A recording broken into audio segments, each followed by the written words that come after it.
Good morning. Good morning, you tubbers. It's Monday morning, December 16th. We decided to give you a little different view, which is almost a no view. Um, may take a little getting used to.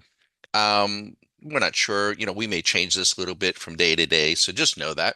But can you possibly trade without looking at a chart? Well, a lot of times many times we are and we do. So we thought we'd go ahead. So we are actually trading oil, ES, GC, NQ, and you can't see a chart. And all the trades will be going in and out on their own.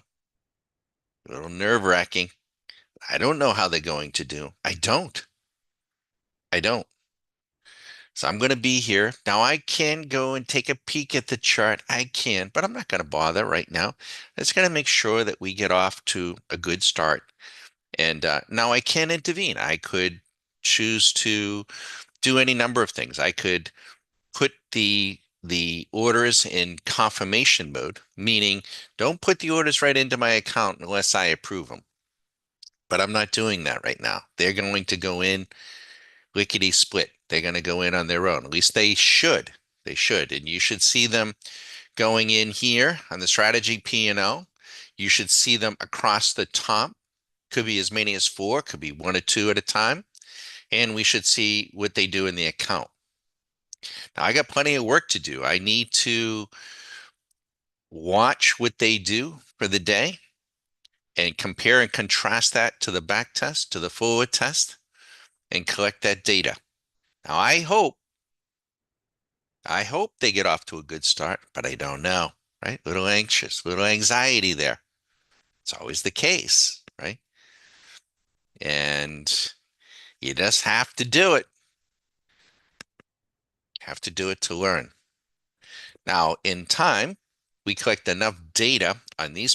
Now, this strategy that we're running is a strategy that we have had for years. Can you believe this?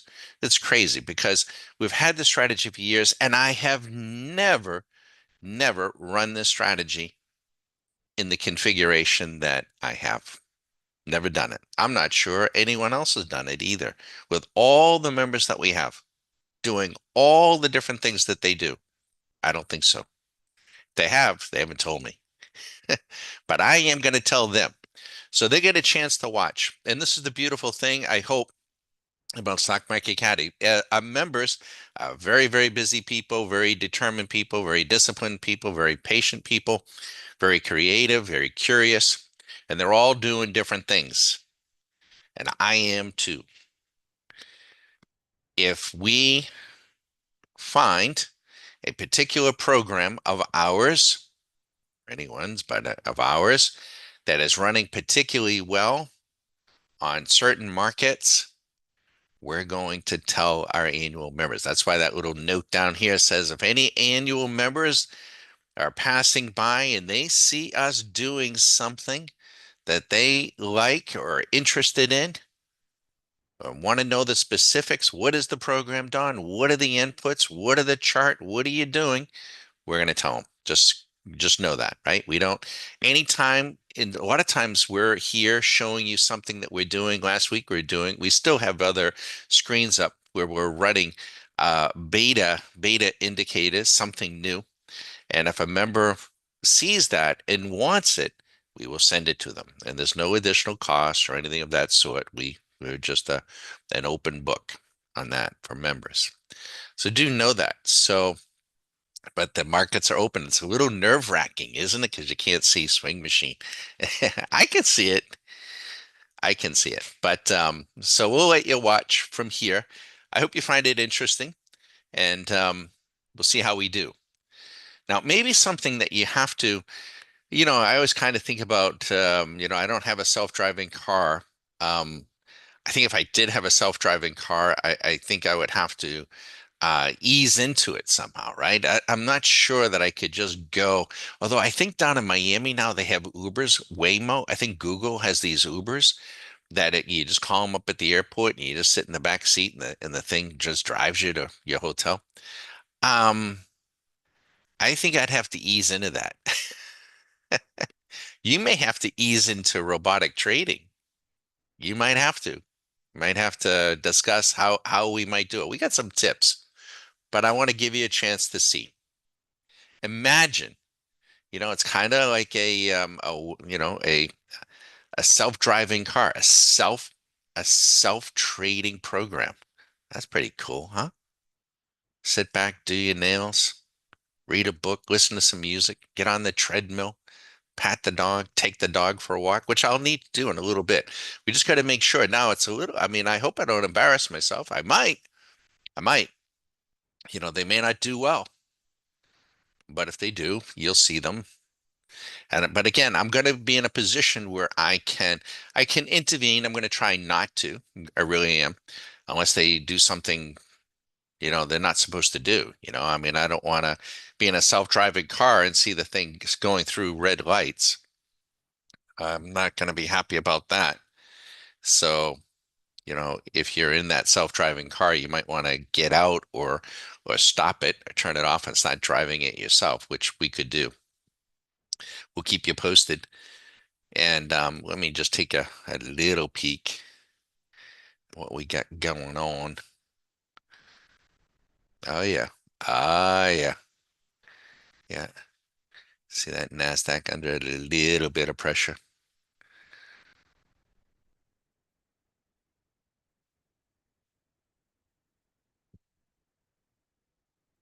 How about gold? Yeah, they're doing their thing. Everything, all the programs are doing their thing.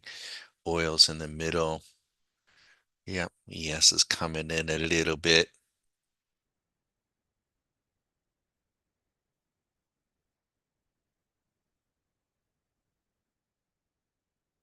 Any questions, you let us know.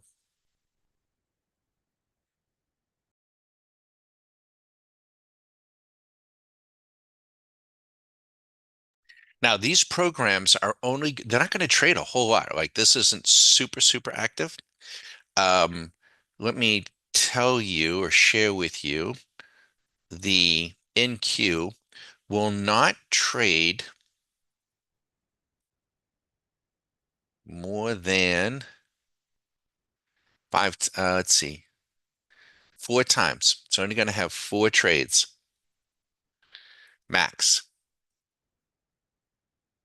That is, if I don't turn it off. Ah, there's the first trade.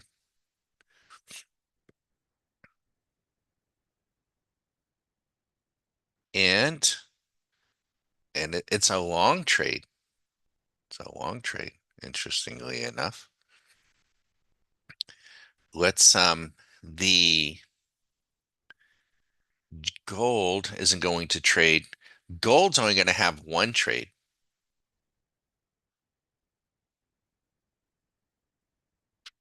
So you can see the little difference. You see the little difference.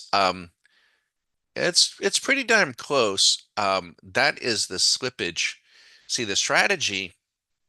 It's got a perfect entry. I think they're off a little bit, maybe by a tick or so, maybe like $5 or $10. Now I could intervene, right? But I'm not going to.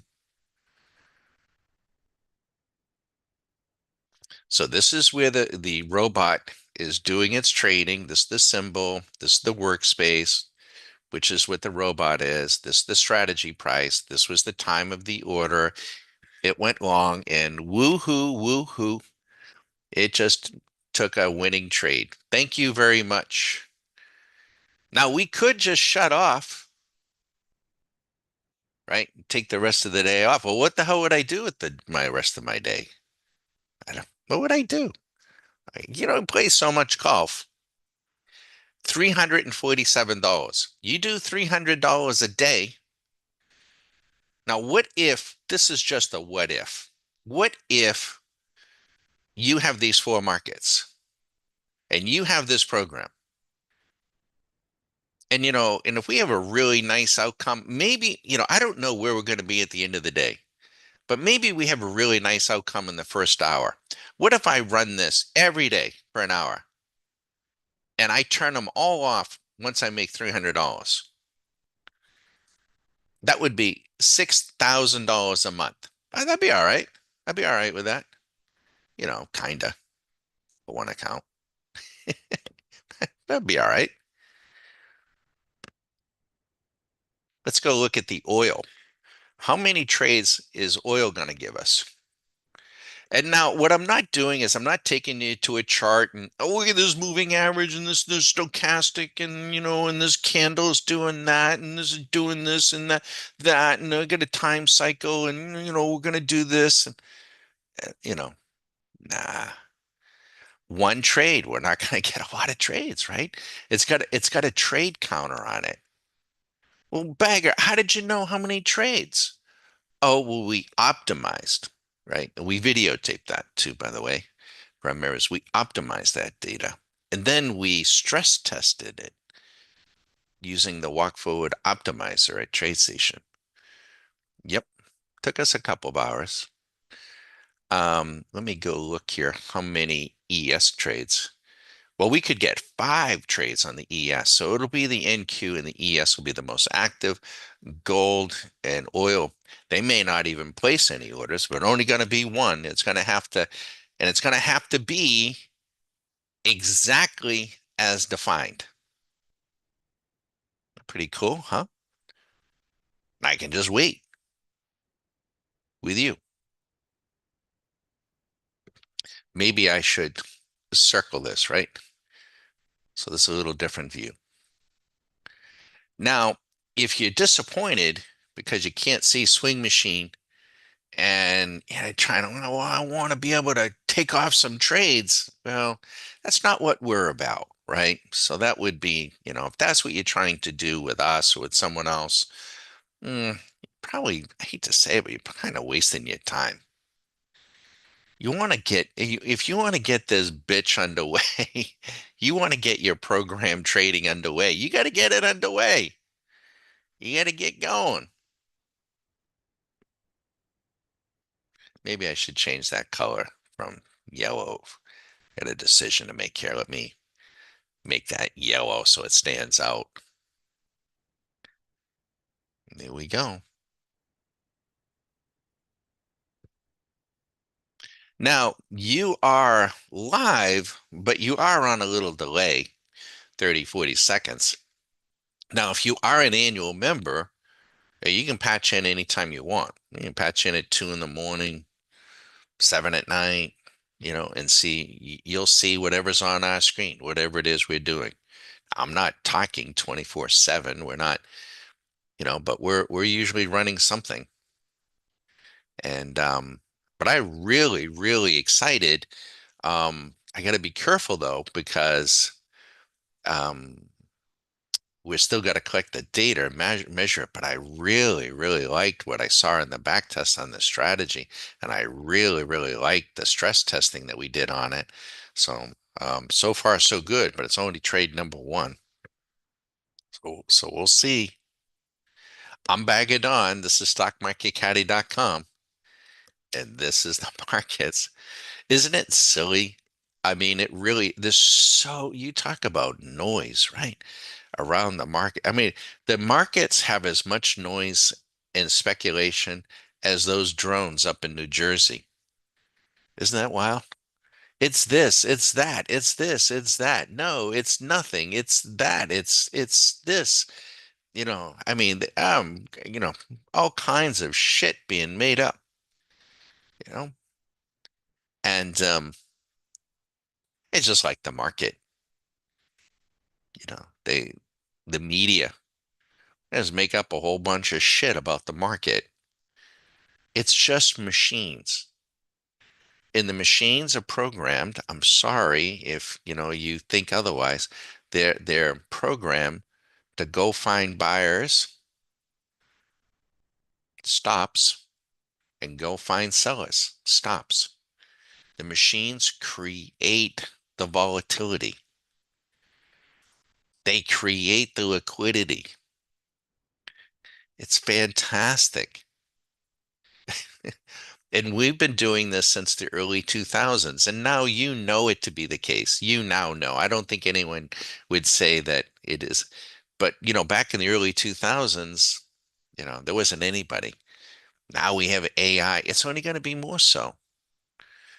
And so if you got a kid that's going to, Cornell or Princeton, and he wants to go be a broker at one of these brokerage firms, he better find another major because they're not going to be,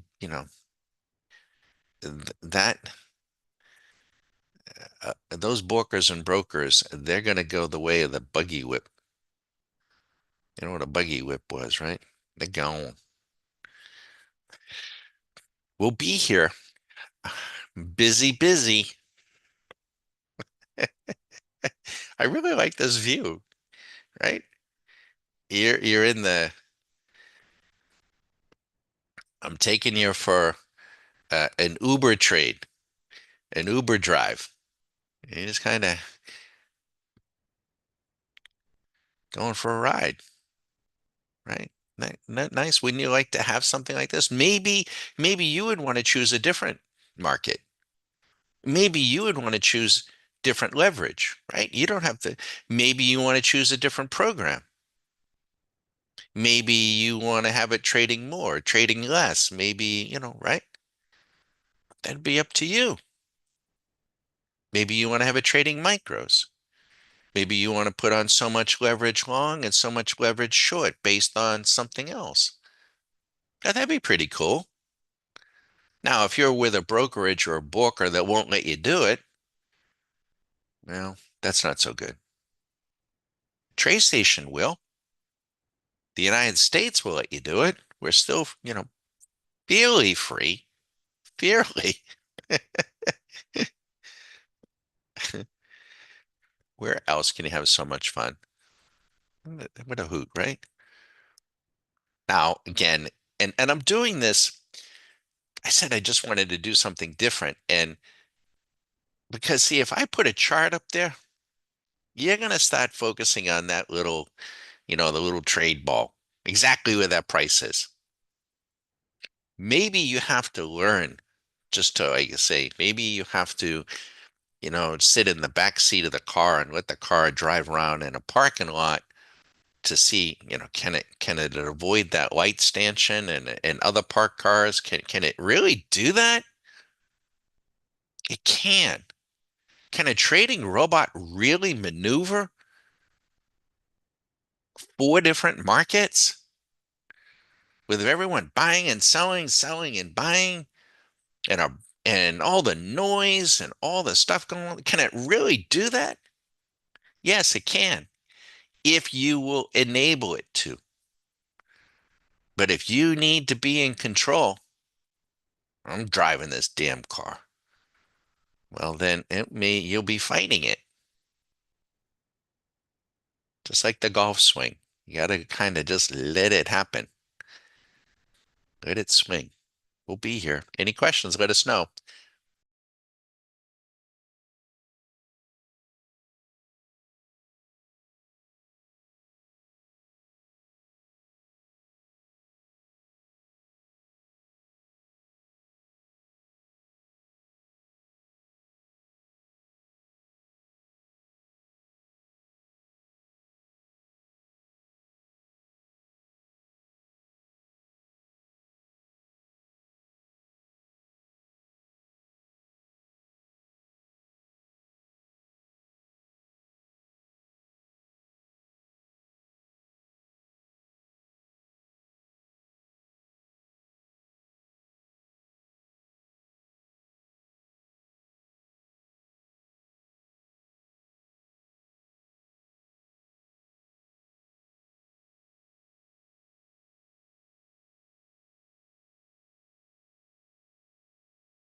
I'm showing this view too because I'm thinking, actually hoping that it feels unnatural to you, that you might find it a little aggravating because you want to see, in your own trading, you want to see that little tick, tick, tick, tick, tick, tick, tick, tick, tick, tick, this way, that way, that way, this way. You might do better without watching every little tick and watching the P&L of every little tick. You can have a view on your account. We can have a view on our account. That's totally okay.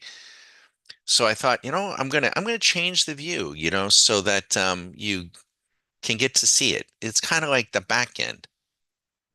You can still have, another screen and casually, but I just wanted you to see it. And you may have to well, you're going to have a platform that will enable you to do this sort of thing, right? So not all the brokerages and all the brokers will allow you to do it. They may have sophisticated platforms, some are toys, some, pretty sophisticated, but many of them won't let you automate at all. And they're never going to let you do it. They're just not. They don't trust you. And they're not going to let you do it. TradeStation's going to let you do it. They're going to treat you as an adult. You're going to actually run your own hedge fund of sorts, right? And I'm not talking with public monies. I'm talking with your own monies. And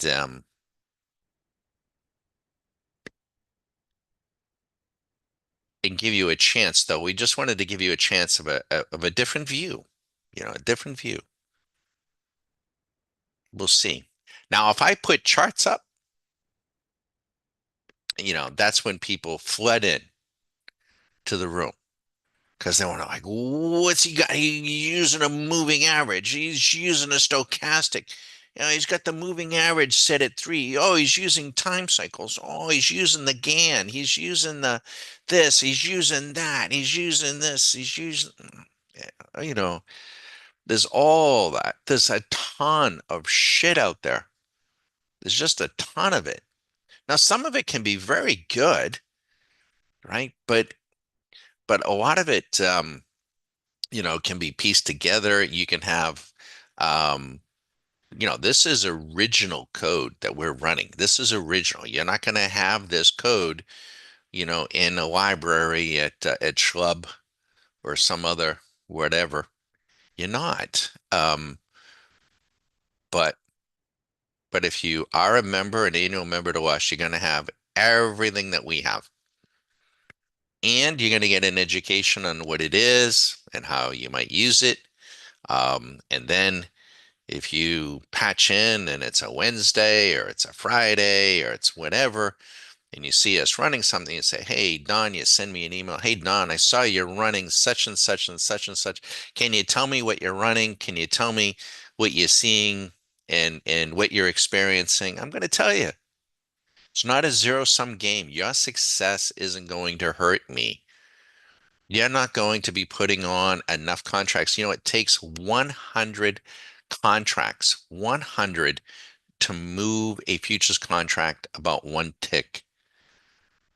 I'm not trading 100 contracts.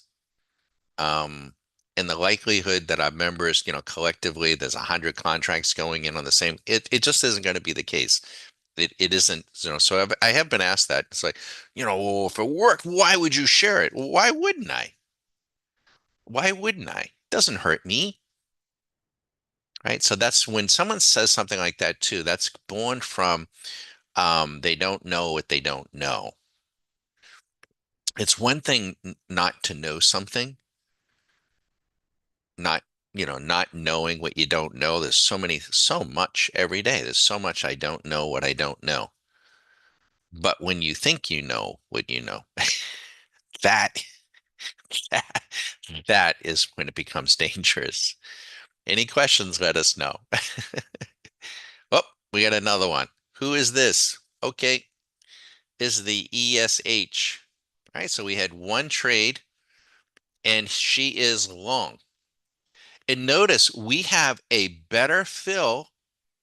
We have a better fill live than we do in the on the strategy.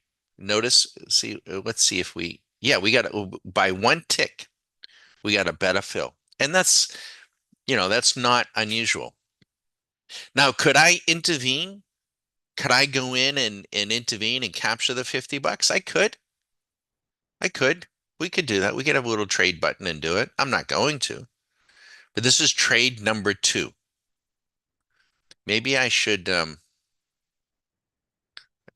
I may not be here for every single one, but maybe um, I'll put a hash mark in here. Maybe I should do that, huh? So let's see. We've had, well, you know what? They're right here. Um, let's see. Yeah, I'll wait on that.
That's a great question.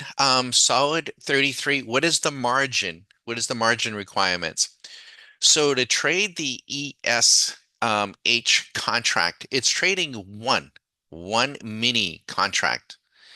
Between the hours of 9 and 4, TradeStation gives you what is called intraday margin. That's why this program started at 9, actually 9:30, right? So we're taking advantage of that margin. The overnight margin. Now, don't hold me to these rates, right? I don't want to I don't want to run afoul of TradeStation. I'm not going to do that. I don't know what's public, what isn't public, but um, so let's just say in ballpark terms, and I think it's ballpark, that the overnight margin requirements for the ESH would be $18,000. That's a lot of money. Intraday, intraday, it would be about 1,800, 1/10 the size. Um, if you're using a micro contract, then everything is divided by 10. So it wouldn't be 18,000, wouldn't be the original. It would be 1800. And intraday, it would be like 180. So you do have that. Each market, the margin is different. So the NQ, the overnight is in the neighborhood of 24,000. The intraday is around 2,400. The micro intraday is 240, right? So you can do a whole lot of scaling. Oil, I think it's around 7 or 8,000. Gold around 7 or 8,000. They've gotten a lot larger because the indices themselves have gotten a lot larger. I mean, when we started, I can remember the Nasdaq was like I don't know, it was like $2,000, overnight. But there are other markets, that currencies and everything don't use a whole lot. The other one is the dollar itself. The margin on a dollar contract, the overnight margin is only like 2 grand. Now, they may not give you as much intraday margin on some. Don't think that you get, 90% or wherever you want to do it. You know, they give you the most intraday margin, most firms on the markets that are most liquid. Now, the margin on Bitcoin is nuts, right? And they don't give you a whole lot of intraday margin. It's in the hundreds of thousands of dollars now. It's very, very large because the Bitcoin futures contract represents 5 coins, which is $500,000 notional. And so it's like, I don't know, 150. I don't know. I don't even know. I don't trade it. But they also have micros and but even then it's quite a bit. So, but a great question. And you would want to know, from firm to firm and you want to know. So but we're fine. You want to be, and that's one of the things that we teach too, is to be trading um, proportionately and not get out over your skis, right? We could use a lot more leverage. We don't. And that's was the issue with the CME challenge last week. Nothing against it, was kind of fun. The CME challenge encourages, massive margin use, the maximum, and that's not what we do. We don't do that. Make sense? All right. Now we could intervene here, but we're not. We're choosing not to. This is trade number two. This is trade number two. The first trade is the NQ. Now the program also, so the program that we're running, um, is highly specialized. It didn't kick on until 9:30. So we're going to be taking advantage of the intraday margin. It has all kinds of exits built into it. It also has a trade counter. So for instance, the oil trade and the gold trade at most is only going to trade once. The NQ is not going to trade. I think it's four. And the ES could trade as many as 5 times. Not likely. And then none of them are going to trade past 3 o'clock. And realistically, I may turn this off at noon. You could turn it off now. I mean, you could have and the reason why we're doing this is to stimulate your ideas, your view. I know people aren't showing you this. What they're showing you is, oh, look at this chart. And look at a moving average, and the moving average is doing this, and then the stochastic is doing that, and the MACD is doing this, and then the RSI is doing that, and that is doing this, and then you do this, Oh God, I get a headache just thinking about it.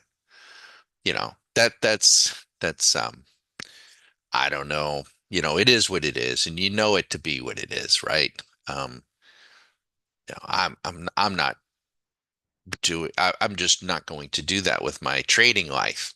Just not, you know, it's not going to do it. Not going to do it. Now, I don't know what the outcome is, going to be. The outcome, will be the outcome. I hope not to embarrass myself, right? But we've been doing this a while. Now, this particular strategy that we're running, though, we have had this strategy for years. We've got dozens and dozens. This strategy, I have never run in the configuration that we're running. and I've had it for years. And we have members that I don't think have ever done it either. If they have, they haven't told me, but that's okay. Um, but they haven't. That's how deep our library of strategies is, that we could have something for years and never have done it. You may think, well, why not? Because the possibilities are endless. But the back testing that we did, and we videotaped this for our members, the back testing was very, very promising. And then we ran it through something that is only available, I believe, at TradeStation. It could be wrong. There may be others that have it now, but something called a walk forward optimizer. And it tests out the robustness of the strategy.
So again, the purpose of doing this is to give you a view, to give you a feel.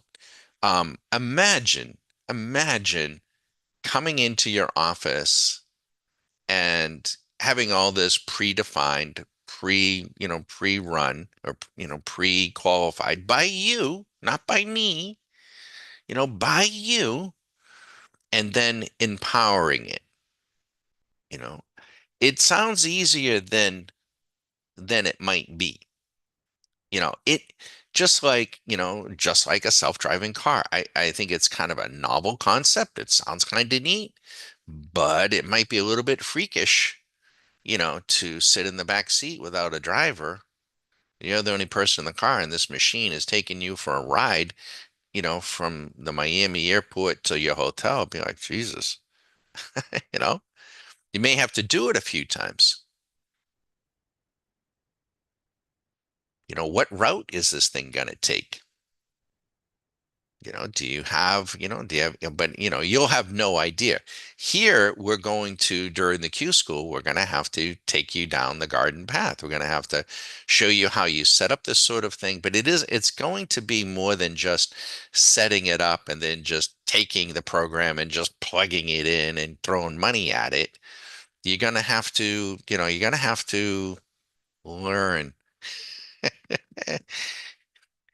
have to learn something that you don't know. And that's okay, right? That makes life fun, I hope. All right, so I'm going to shut up, let you watch, and we'll see how we do. Now, the only decision I'd like to make, the decision was already made when we turn on.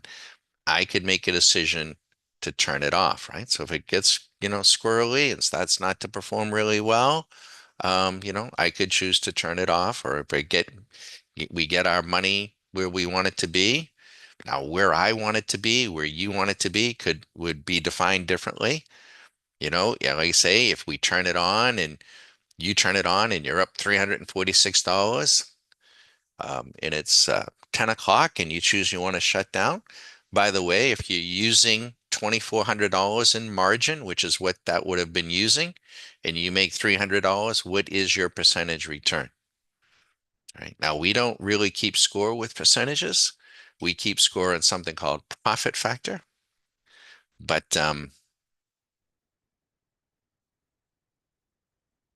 this is how we go about putting our capital, our time, our savviness to work.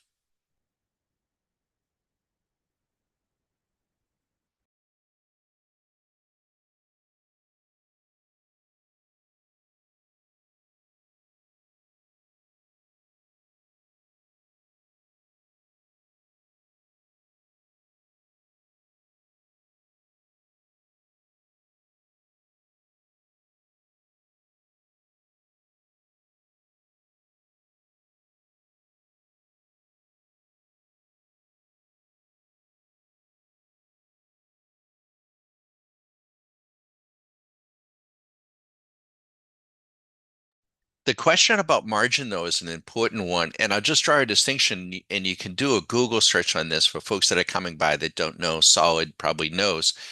There is, you want to ask, Google, what is margin, right?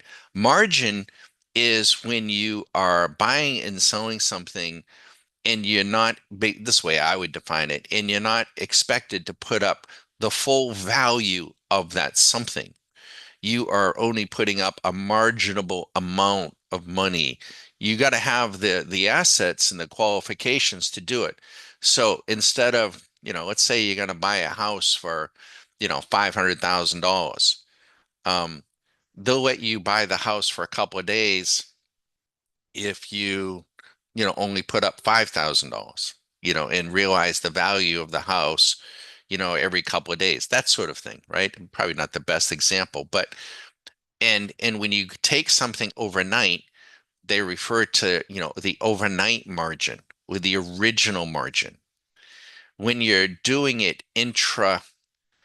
well, not just intraday, but when you're once you're in the position, then they refer to margin as maintenance margin, the minimum maintenance. It's usually about 10% less than the original margin. And then the brokerages, not on every item. If you're trading intraday, intraday, and you're trading an instrument that isn't too volatile and isn't and is very liquid, they will give you intraday margin, which is a fraction of amount. What are they trying to do? They are trying to entice you to do what? To trade. That's how they make their money. But you've got to be careful, respectful of margin. Just because they give you the rope to hang yourself doesn't mean that you should use the rope, right? And so most people don't understand the margin, not respectful of the margin, and can hang themselves. In the market, the brokerages unfortunately don't care. They're gonna, they treat you with adult. They expect you to know. And so we do go over that in detail. One of the other things in Q School about margin and trading proportionately, using it responsibly. Makes sense? I hope so.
Okay, this is trade number three.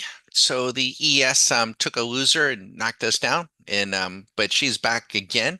She'll trade no more than five times, and the Nasdaq won't trade more than four. Oil won't trade more than once, and gold won't trade more than once. And again, we could be intervening and whatnot, but we're not. We're gonna let it go, and we'll see how we do. We'll keep you posted. Any questions, let us know. We just wanted to give you a view of what, program trading might look like to you. You're probably going to have to go through a deprogramming, right? If you've been looking at charts, for the last 10 years and candles and stochastics and doing that, that might be the problem, and you may have to go through, you know, um, that's Abby. You hear Abby and the toys? That's our 1-year-old golden. Every day is Christmas for her. We have the Christmas tree up, but it doesn't matter even if the tree isn't up. And she goes to a toy box, discovers a new toy, and it's like Christmas morning every day with that girl. She's a very happy pup. She's got a great life. But you may have to, back to trading, you may have to kind of deprogram yourself from doing, if you keep doing, if you're getting results doing what you're doing, then I am certainly the first one to tell you, keep doing it. Don't come to us, just keep doing what you're doing and just keep repeating it. But if you're not getting results, you might, first thing is you might want to do is stop, think, look, listen, think some more, think some more, and try to make some decisions and maybe change some behaviors around the edges. And also think about what it is you're trying to do. And are your expectations real, right? Are you doing something, you know, um, I don't want to tattletale, but sometimes I have heard folks, I don't want to say from whom, say, geez, Don, I was up $3,000 in the morning and in the afternoon, I gave it all back and lost 3,000. I'm, what are you doing? No, why would you do that? What do you mean, Don? So we're not doing that sort of thing, right? So we thought we'd just give you a view without a chart, without the swing machine. You're not trying to pick off trades intraday on a delay on YouTube. That's not what we're about. That's not what we're doing. It's not what our members are doing. So just trying to give you a different view, right? It's really, really empowering when you do this sort of thing and can do it successfully. That's not to say that every single day is going to be a winning day, right?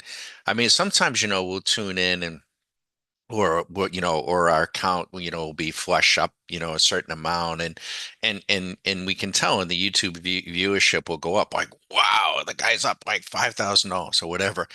And then, on another day, it might be down, 800 or 1200 or 1500. And then, oh, the viewership, nah, I ain't watching him. He's losing money. We had one person ask, well, why is it down? You know, so, and I know that's not you guys that are watching. I know that isn't the case, but some do, right? Some do. They just don't know what they don't know. But so not every day is necessarily a winning day. Not every session. What we are tracking, and also too, we're not tracking the percentage return. That may sound like heresy, right? The financial media in Madison Avenue, they got you chasing percentage return. We're interested in profit factor. We're running a trading business with our own money. I need a profit factor. That's what I'm tracking every day, every week. And if you don't know what that is and you're not tracking it, I'm sorry, you're wasting your time, you're wasting your capital, and you could be fooling yourself. And then I'm gonna just give you some tough love. You better find out what it is. I used to get on here and explain it. I've done it. I'm happy to explain it if anyone doesn't know. I've explained it 1,000 times, but it's online. You can get a short explanation. And why it's so important is it can tell you what's working and what isn't working in very, very short order, and critically important. But it's the machines, the machines are creating the volatility. They create um, low volatility. They create high volatility. They're pushing for um, for the stops, the buy stops, the sell stops.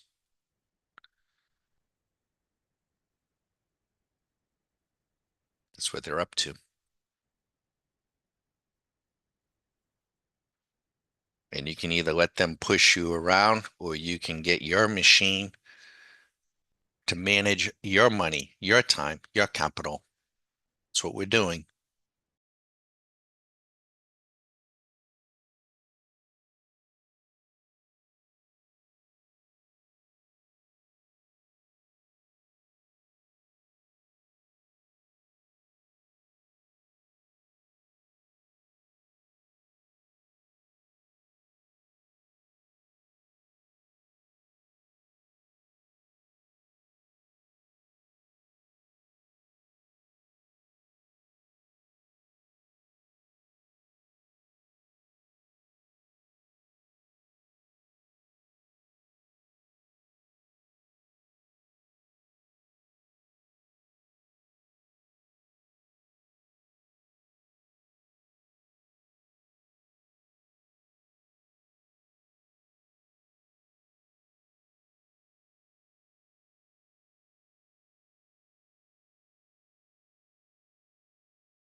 Now, what is different for us is when I'm watching the program execute, I'm looking at it from maybe two sets of eyes. I'm looking at it as a trader, and what it's doing is it doing what I'm asking it to do? And right now, these programs are running beautifully. They're doing exactly what I've asked them to do. So I'm happy with that from a programming standpoint. But then I'll start to look at it like, well, Dawn, Susan, initially, I'll be like, we might be able to improve this strategy if we do this one little thing or this one, and we'll make, little notes around the strategy. Not right, and won't be radically changing it, but giving it just a little bit more control.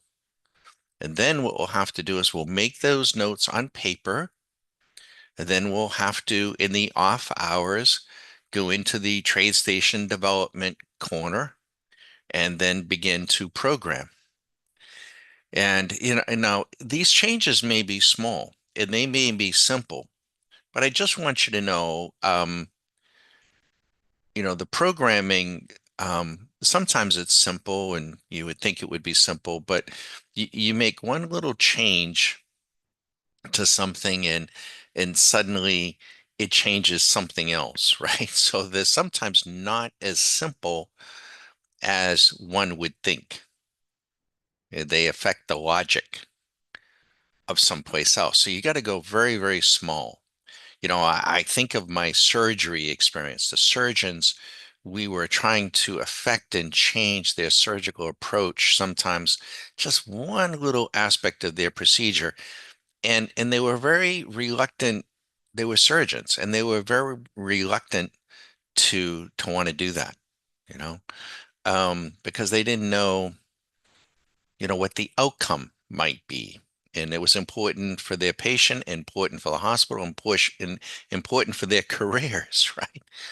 So you got to go slow, incremental. If you are making radical changes,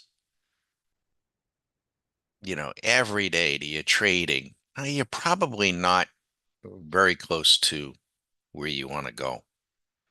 If you're just throwing something up against the wall one day, and now, tomorrow I'm going to throw something up against the wall. Have fun, enjoy it, but know that you're probably not going to be doing this a few years from now. That'll run its course. We want you to be with us. We want you to succeed. We want you to be with us for years. We want you to realize your dreams. They're your dreams. We want you to. We want to try to help facilitate that. But you'll be the one needing to do it. So I just want you to know. And so as I'm looking at this program, it's like, there's some, like right now I can see that ES contract is carrying a little bit more risk. And at this point in time, I can see the risk that I have on it.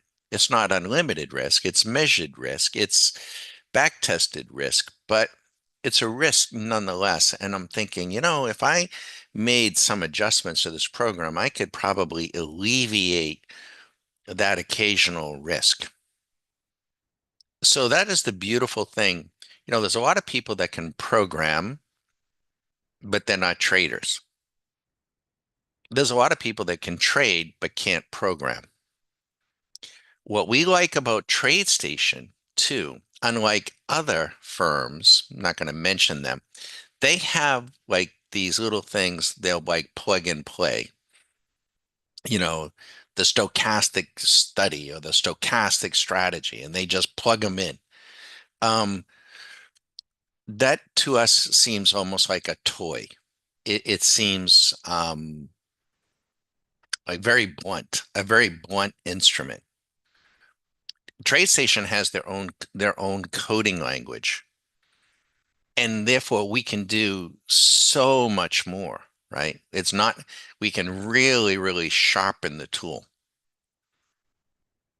in incredible ways that someone else who's with another firm, you know, plugging it in, and have fun, go for it, but you're not going to have anything the likes of which we have. You're just not. And through no fault of your own, they're just too blunt.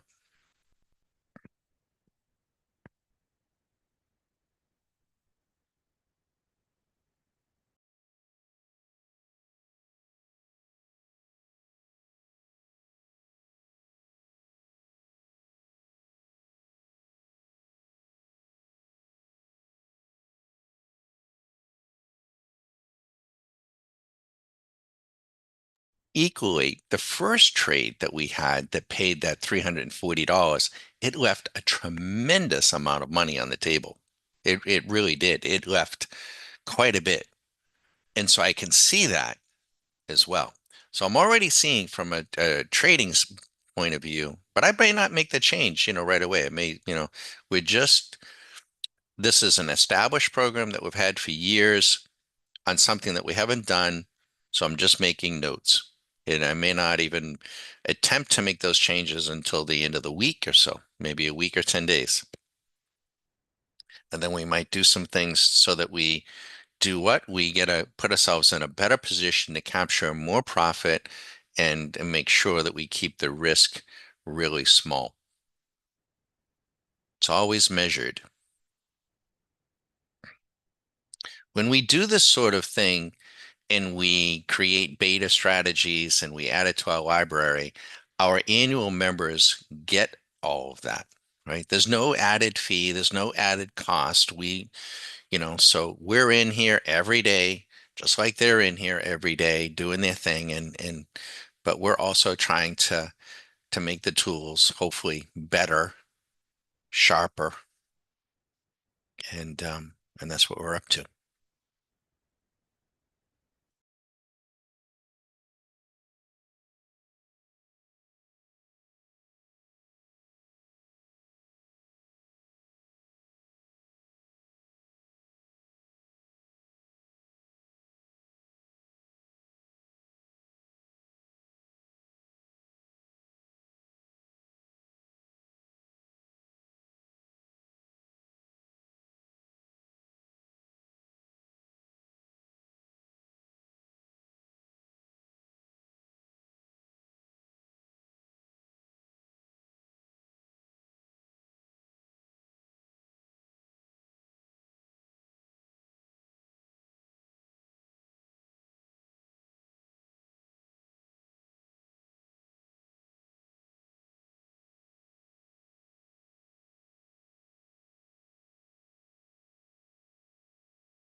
Okay, so what you're seeing now is and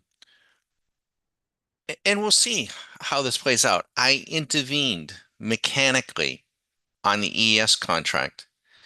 Um, and so now the situation is that the strategy is still in, and we'll get to see how I did here.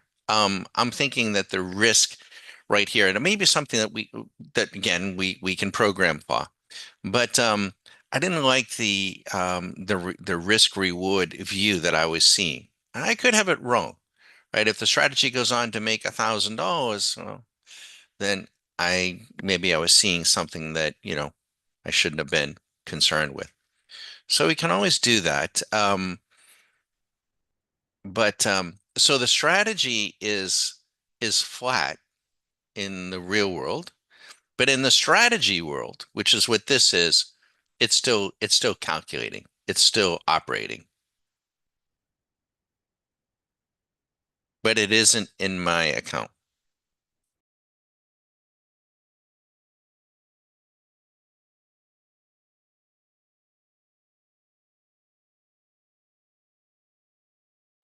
The oil trade hasn't done anything. It's only going to trade once.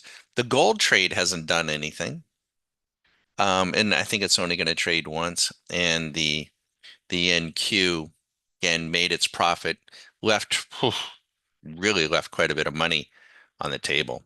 Yeah, crazy. So um,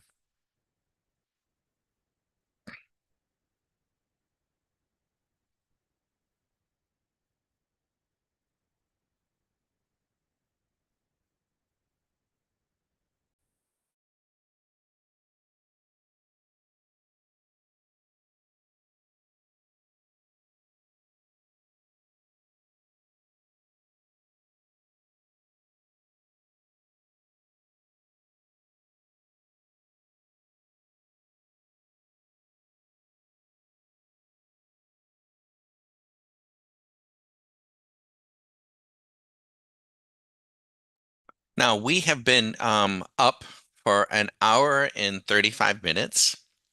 Our account had a high water mark of $350. Think had a low water mark of about 250. So the account volatility has been pretty tight as well. So we have a casual eye for that.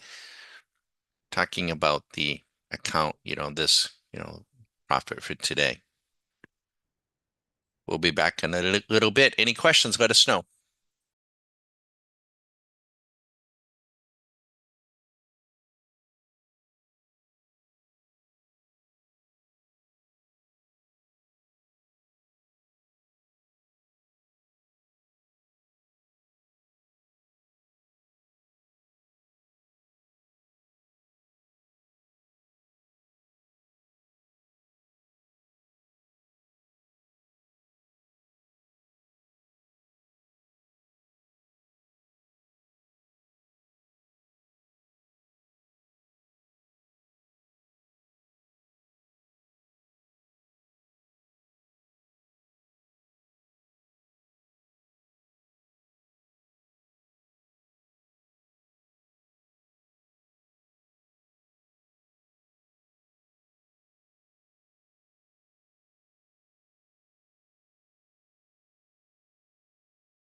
Okay.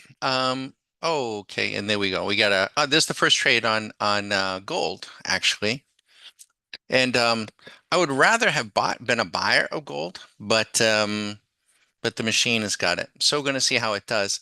The trade on the ES we took off manually. That's why it's still showing up on the strategy. The strategy still thinks it's long. We chose to take it off, and and so it is where it is. But we are we and in slippage, you can see well on the gold we're right on it. Where there's no slippage on that. We got the same price as the strategy. Sometimes it may be off by a tick or so. So we'll see. Like I say, when I look at it visually, I would have been more comfortable buying, but you know what? I'd be better off, right? And I am better off in that I don't have to make all these decisions. Can you imagine making all these decisions? If you got four markets, you got to make a decision to buy, you got to make a decision to sell, then you got to make a decision to sell and then buy. You know, it can get to be a pretty busy day. And Bagger doesn't want to work that hard. Too many decisions. So we get the computer to make the decisions. So maybe you have an idea. Maybe you have a concept. Why not write that idea, write that concept in English or German or French, whatever your language is, and then convert that language to a coding language, namely easy language. And then plug that code into TradeStation and let's see before we commit our time, before we commit our capital to how we would have done theoretically in the previous 2 months, 6 months, whatever time you wanted to go back. But then you said, but Bagger, what's happened in the past may not happen in the future. That's exactly right. That is the one truism coming from Wall Street that is true. But one of the things that you can do that you may not know, when you run a back test, let's say in these back tests that we ran over the weekend, it took us some hours to do this. They generated about 30,000 tests each, 30,000 tests. And the results were really good. But I knew what you know. What's happened in the past may not happen in the future. So I took the extra time, takes a little bit more time, and I saved these files to what TradeStation calls a walk forward file, a walk forward. And in that case, we save the file, we plug it into this tool that TradeStation spent millions and millions of dollars for that probably very, very few people use. Now we don't use it on everything, but we did use it in this instance. Okay, and now we got our next order, and that is on oil. Now these are intraday margin rates. So we're not using nearly as much margin as you would think.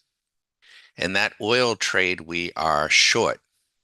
I think that looks pretty good too. So I'm kind of comfortable with that one. Now we could intervene, but we're not, if I do intervene, I'll let you know. What'll happen is the positions will disappear from the position window and then you'll still see them in the strategy. So that's why the ES is still showing you the strategy PL, but it isn't in our account. It's not going into our account. Only those two are. It's not up there. So when we plug it into the walk forward optimizer, what it does, it randomizes the data of the back test. And it gives us yet another level of insight as to what we call the same thing. How robust is your idea, your concept? How robust is it? It may not be. It may not be. Now, don't throw it away. Don't ever throw away your concepts. Don't ever throw away your coding. Don't ever do that because it might be missing just one little piece. It might be. And you don't want to lose your work. So we save everything, everything. Never throw it away. You ever see a guy who works with golf clubs? He's got a garage full of all the shafts and the clubs. Don't throw them away. Might be just one little tweak. So, but we get the idea, we get an idea of robustness. Let's think positively, like here, that it showed, you know what? These strategies, that this strategy that we're running on these four markets is robust. So now we run and we track, we keep an eye on it, right? Don't go too far. I can take Ted out to the front lawn, but I'm not going too far. And I want to keep an eye, and I'm have an eye for the slippage. I have an eye for the run-ups and the rundowns. And I also have a casual eye for our account, the account value. Is my account relatively stable? Am I staying close to par? Have I been given have the strategies given me an opportunity to turn off with a lead? And they have, right? The very first trade was up 350. If I turned off now, yeah, I'd be up about 100, $150. But I'm not going to, I'm going to let it go. But to give you an idea of what this might look like, what this might feel like is what I'm trying to show you, as opposed to, you know, showing you a chart. I'm trying to show you a view of managing your trades. And by the way, what does TradeStation call this? The trade manager for strategy positions, trade manager. So I'm trying to show you what that looks like, what it might feel like. And you can still be, you still be in control.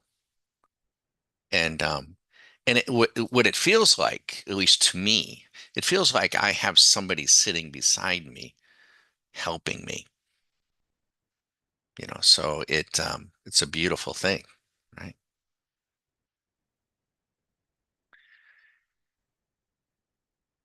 Any case. So a little different view, a little different perspective. If you have any questions about any of this, it's your opportunity. We'll probably go until, I don't know, I was thinking of going until noon. Now the strategy is going to probably run until 3, but then again, they may not. They've also got additional breaks. They will only trade. Well, for instance, oil's only going to trade once. That's it.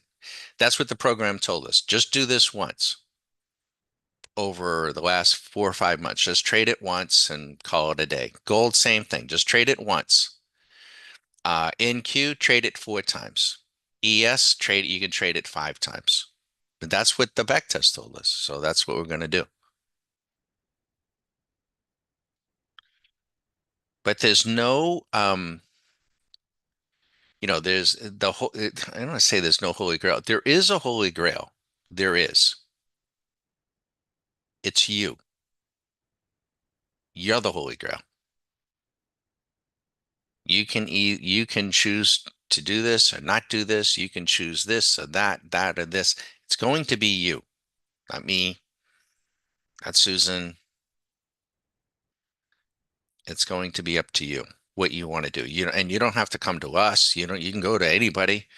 There's some guy, what do they call him? Slim. He calls himself Slim or something. And, I mean, do you ever see he's got these charts? I've watched them for a few minutes. Oh my God.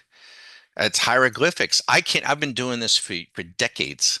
I don't understand what he does or shows. I don't know how anybody in their right mind could understand anything that he's showing.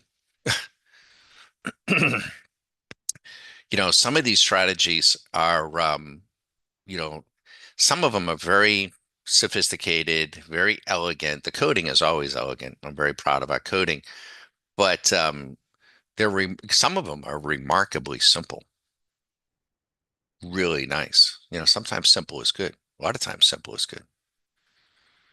So we'll see. Any questions, let us know.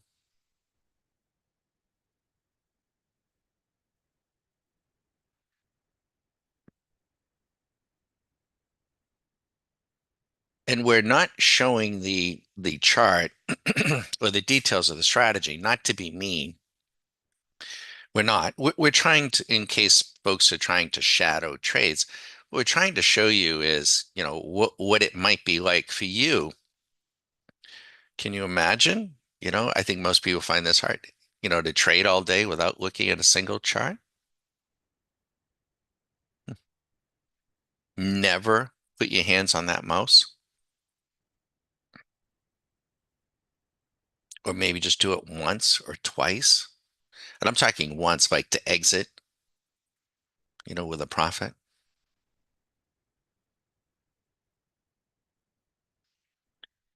I would hope you could see the difference here. Can you imagine for a moment you said, I'm going to let these programs run, and then when they get up 300, $400, yeah, I know it's got other criteria to it and it's got other, but you know what? I'm going to go in and I'm going to scalp it. Boom, boom, boom, boom. And you just take the profits and then you decide, I think I've had enough for today. Then we're going to back away from the table and go for a walk. You can only eat so much ice cream, as Susan reminds me. What?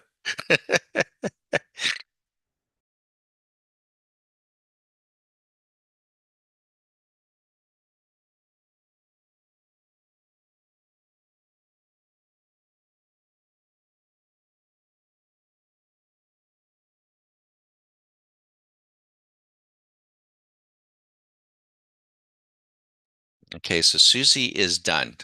Her trading is done. She's like, okay, I'm headed to do my yoga. You know, Beautiful. Great life.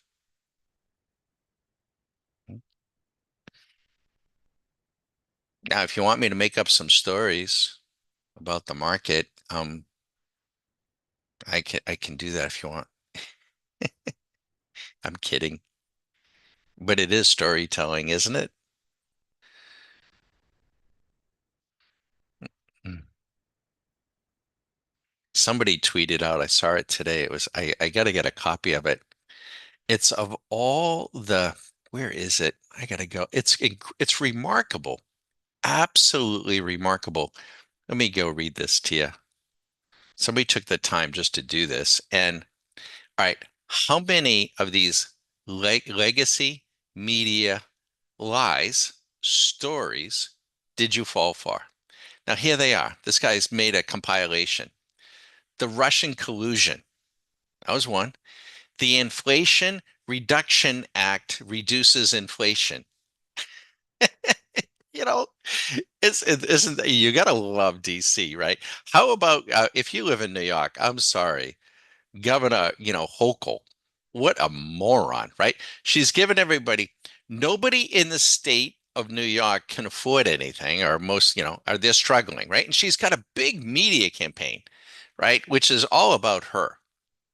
And she's given everybody $500 to help them with inflation, to help them buy stuff. Now, the $500 isn't her money.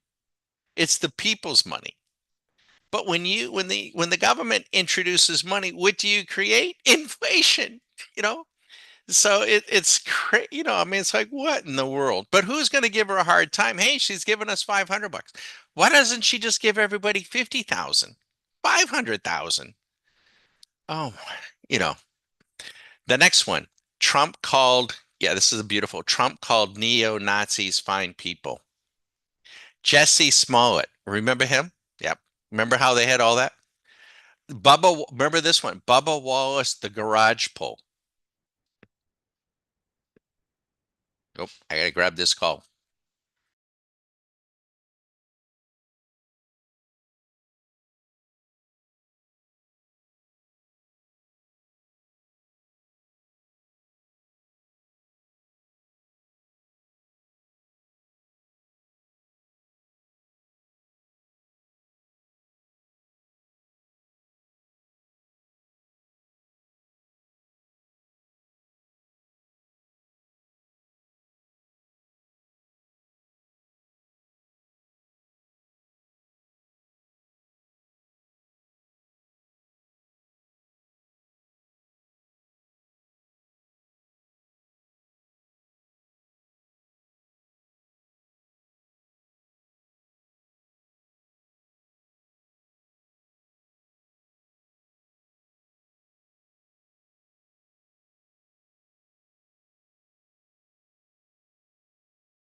Okay, folks, sorry about that. Just needed to speak with a family member. Um, let's answer any questions you have. The ES, we're in every position except the ES, right? You see the ES, the strategy has, it's still long and it's up $62.75, but you notice we're not in it up here because I closed it earlier and I did that manually. But we are in these two, and that's what's producing this number here. So we've been trading all morning, not terribly busy. We haven't had that many trades. And all of the trades have gone in robotically, what we call robot assisted. They have all come out from the robot, with the exception of one that I chose to go in and take a little profit. And I probably would have been better, at least right here, right now, I would have been better just to leave it alone. But that's okay. And we're trying to show you what it looks like, what it feels like to sit back, allocate a block of money, not to a broker or a broker, not to a financial firm, not to me, not to any brokerage, but to allocate so much money to trade a particular market. In this case, we got oil, gold, S&P futures, and NASDAQ futures. We like to trade futures intraday, but you might like to trade stock. You might like to trade options. A little bit more challenging trading options in this fashion, but you could do it with stock. The reason why we don't trade the stock intraday because of it's not capital efficient.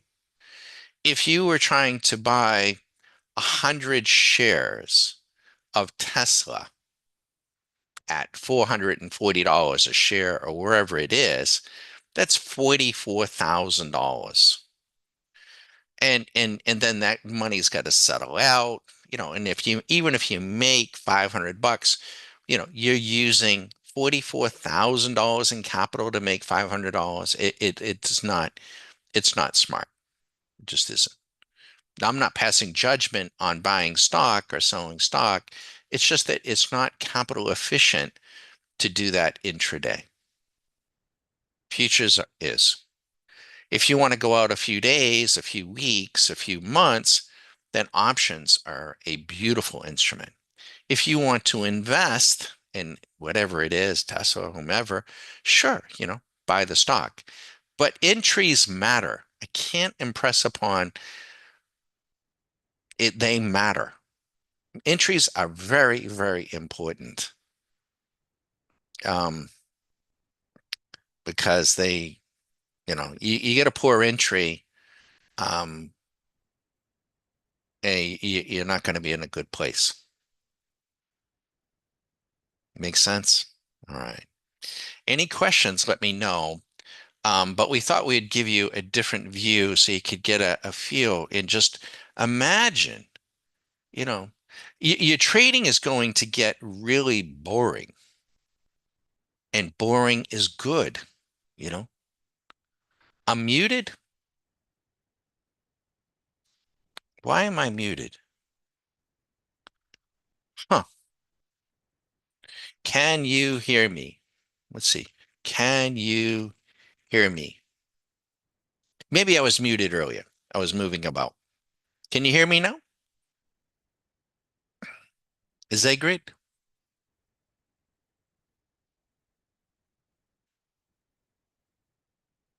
I think I was moving about earlier and I was probably muted. Yes, you can hear me. Okay, great. Super.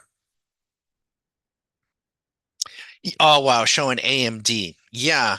Um, and in fact, let me my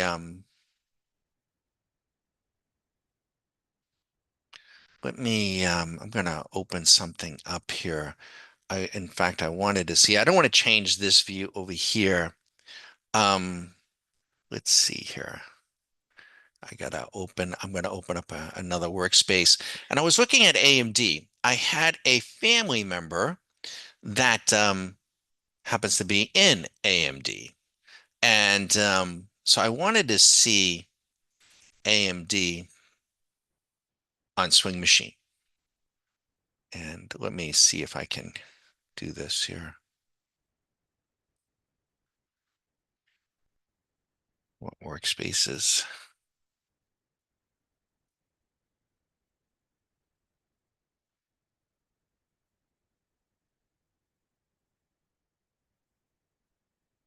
Yeah, here we go.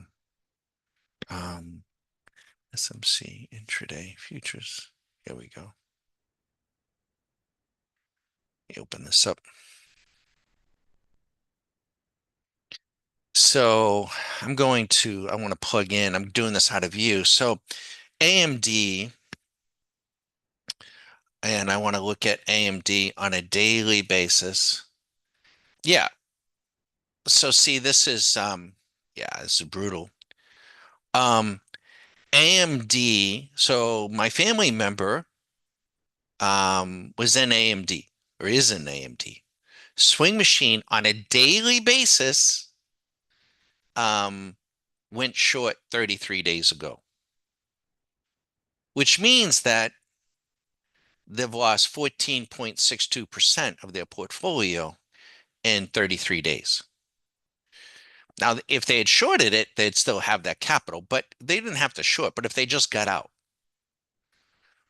and so let's just go and look at it on a weekly basis. Yeah, and it also went short 6 weeks ago, and on a monthly basis, it's still long on a monthly basis. On a monthly basis, but the monthly price is $5.14. So, any case, um,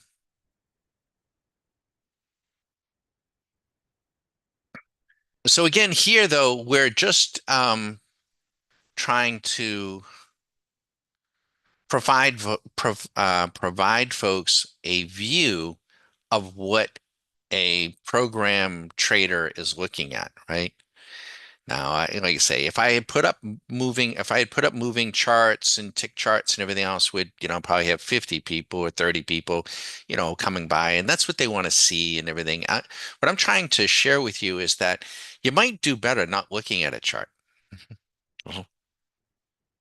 I know that sounds crazy, but you might. You might do better driving from the back seat, a self-driving car. It's probably going to do a better job than you driving, but it's going to be really uncomfortable, to challenge. So that's why I'm trying to give this view, and I'm just kind of sitting back and doing my nails and patting my dog. I'm not doing my nails, not my hands, but as an example. Make sense?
So I was just reading through. This is, in the financial media is, the worst of the worst for making up stories.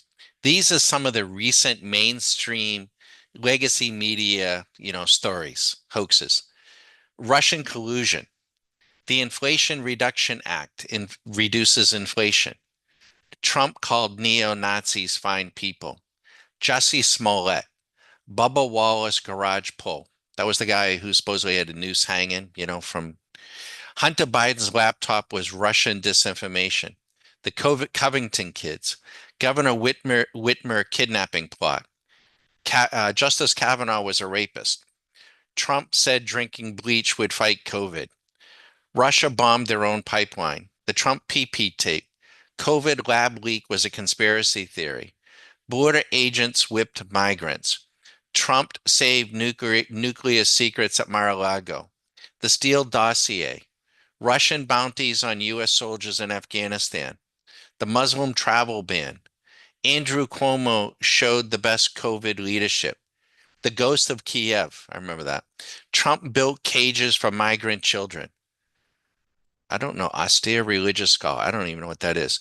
Trump overfed koi fish in Japan. Build Back Better will pay for itself. Trump tax cuts benefited only the rich. Cloth masks prevent COVID. Oh, that's ridiculous. If you get vaccinated, you won't catch COVID. SUV killed parade marches. Trump used tear gas to clear a crowd for a Bible photo. Don't say gay was in a bill. I don't. Putin price hike. I don't even know. Some of these I'm not sure. I can't even remember them all. Ivermectin is a horse dewormer and not for humans. Mostly peaceful protests. Trump overpowered Secret Service for Wheel of the Beast, the limo. Officer Sicknick was murdered by protesters. January 6th was an insurrection. Trump mocked a reporter's disability. BYU students hurled racist insults at Duke volleyball. Rocket that hit Poland was launched by Russia. And not to mention, the the Duke lacrosse rape story from years ago. I mean, it's ridiculous, right? Um, so if you want me to make up some stories about the market, I'm happy to do it. And how about and the drone shit, I mean, Jesus Christ. Excuse the French, but they're just making stuff up right and left on that, right? Incredible.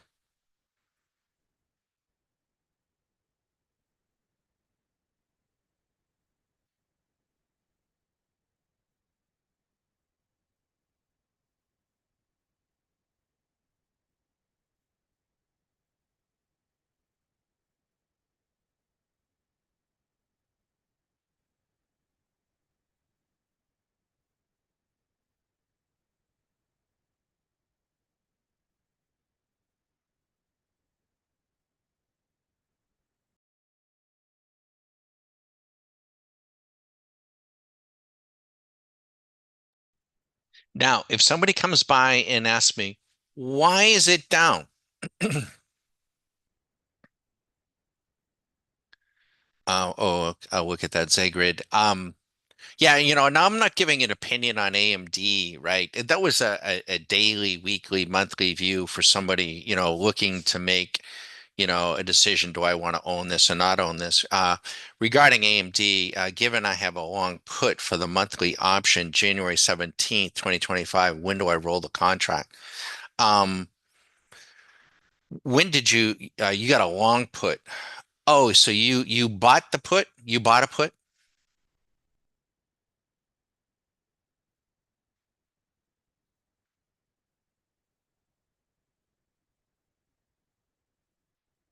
We're on delay, so I'll wait. What was your strike? And we'll pull it up. We'll take a peek at it.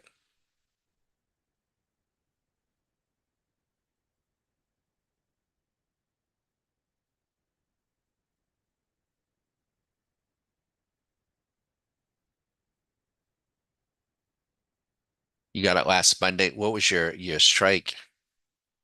Let's go take a peek. Let me pause this for a minute. Let's go look at the options club selector. Now we're gonna have some writing on this, so we're gonna have to see through the writing. Oh shoot, we got a lot of writing. Let me go look here. Let me see here. This I gotta. Mm, yeah, we can't see it because of our writing here. Um, but I'm sorry. We got this view today, so we can't see the option. But you got a 125 strike. Let me go look. What I would do, AMD, um, on a daily basis. Oh, I wouldn't.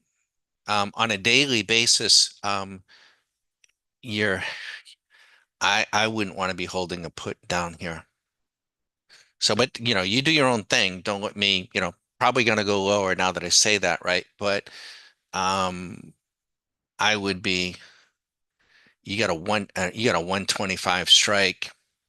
That's probably where she's going to bounce.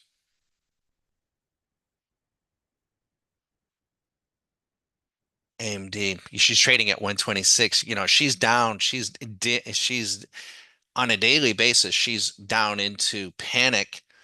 Let's see. And you're a month out. Yeah, I would be. I'd be going the other way. Even on a weekly basis, she's really been trashed. You wanted to get it up much higher. I would be selling a put credit spread at 125. I'd be going the other way. I'd sell like a 125 put and maybe buy a 120 or something like that. I wouldn't, but you do your own thing. We're not giving, specific recommendation, but from an educational standpoint, um, she's going to bounce in our view. So if you bought a put just last week down at 125, you're probably gonna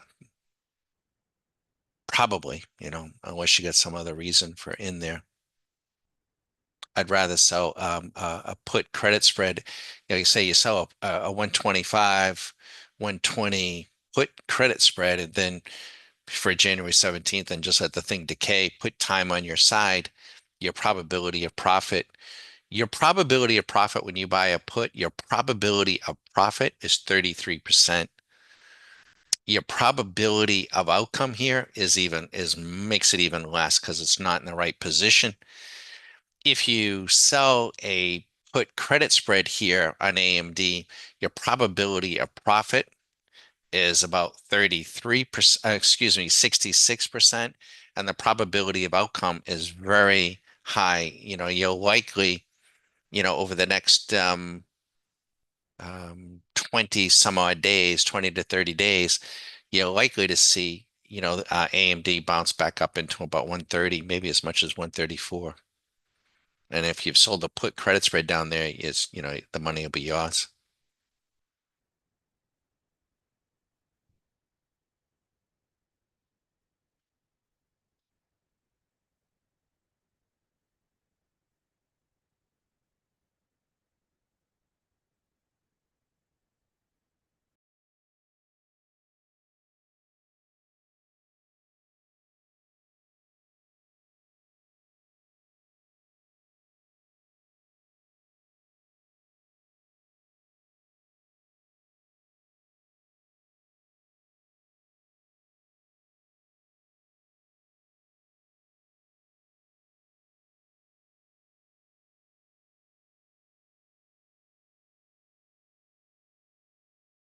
Now, all these four accounts that are running this particular program, they have profit targets, they have exits, they also have a trade counter. They're all different. They're only going to trade so many times, and they're all going to stop trading at about 3:30 this afternoon. They just automatically stop. So we're trading during the normal session hours. We're not using maximum leverage, but we're getting the maximum use of margin, right? Because it's intraday. So we're using very little capital and we're letting it do its thing. The one time I intervened, I took an $88 profit on this one. I would have been better off just leaving it alone. which is always a lesson, right? So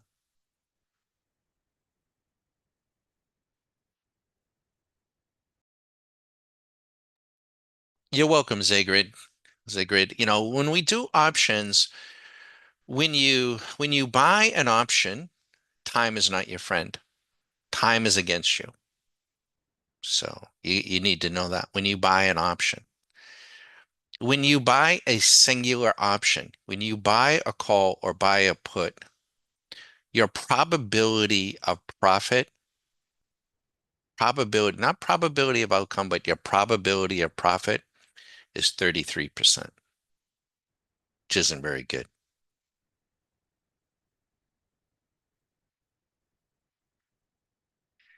Um, we would rather be sellers of option, and if you're a seller of options, time is on your side, and your probability of profit is like 66%, not necessarily probability of outcome. We draw a distinction, but we got other tools to help us with a probability of outcome. So the options that we love to do, we love to sell credit spreads and sell put credit spreads.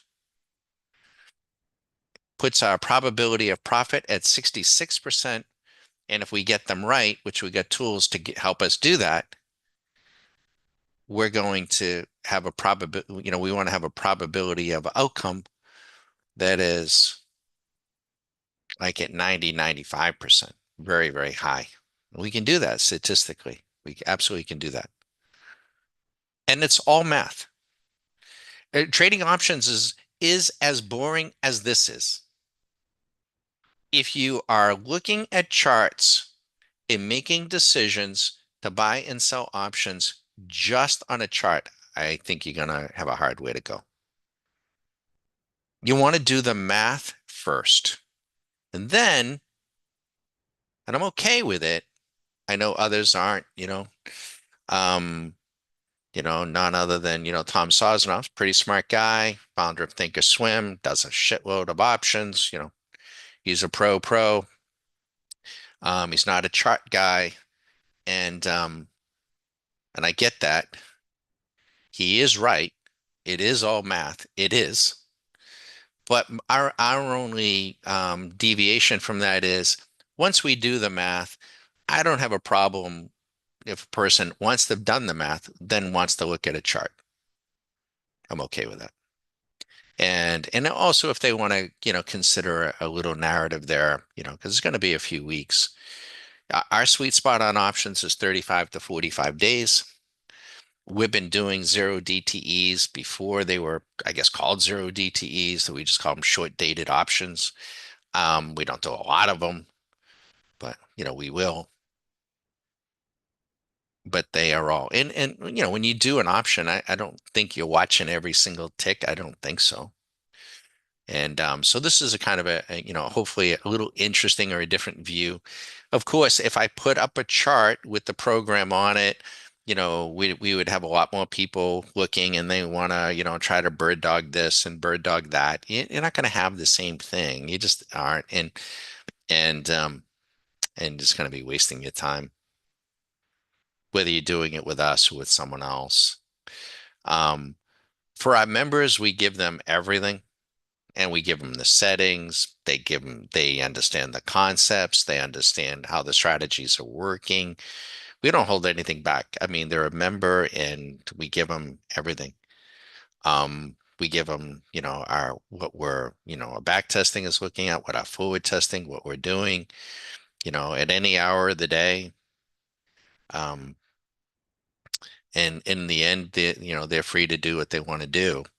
Um, but they work very, very hard. They're very disciplined. They're very patient, and it wouldn't be fair to them if we just came on YouTube and just dumped it all out there. We're not going to do that. But we do want to show you what it looks like, right? What it looks like, what it might feel like. We're having a little bit of a dry down on the account today. No big deal. Um, and we'll see where we are at the end of the week.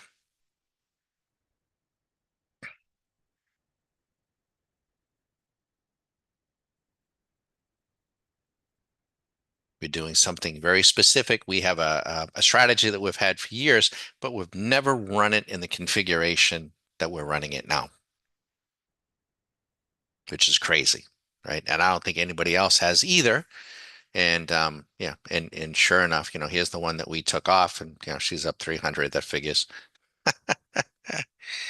yeah, which is okay, right? Keep your hands off that mouse, Donald. Talking to myself. Any questions? Let us know. We'll let you watch.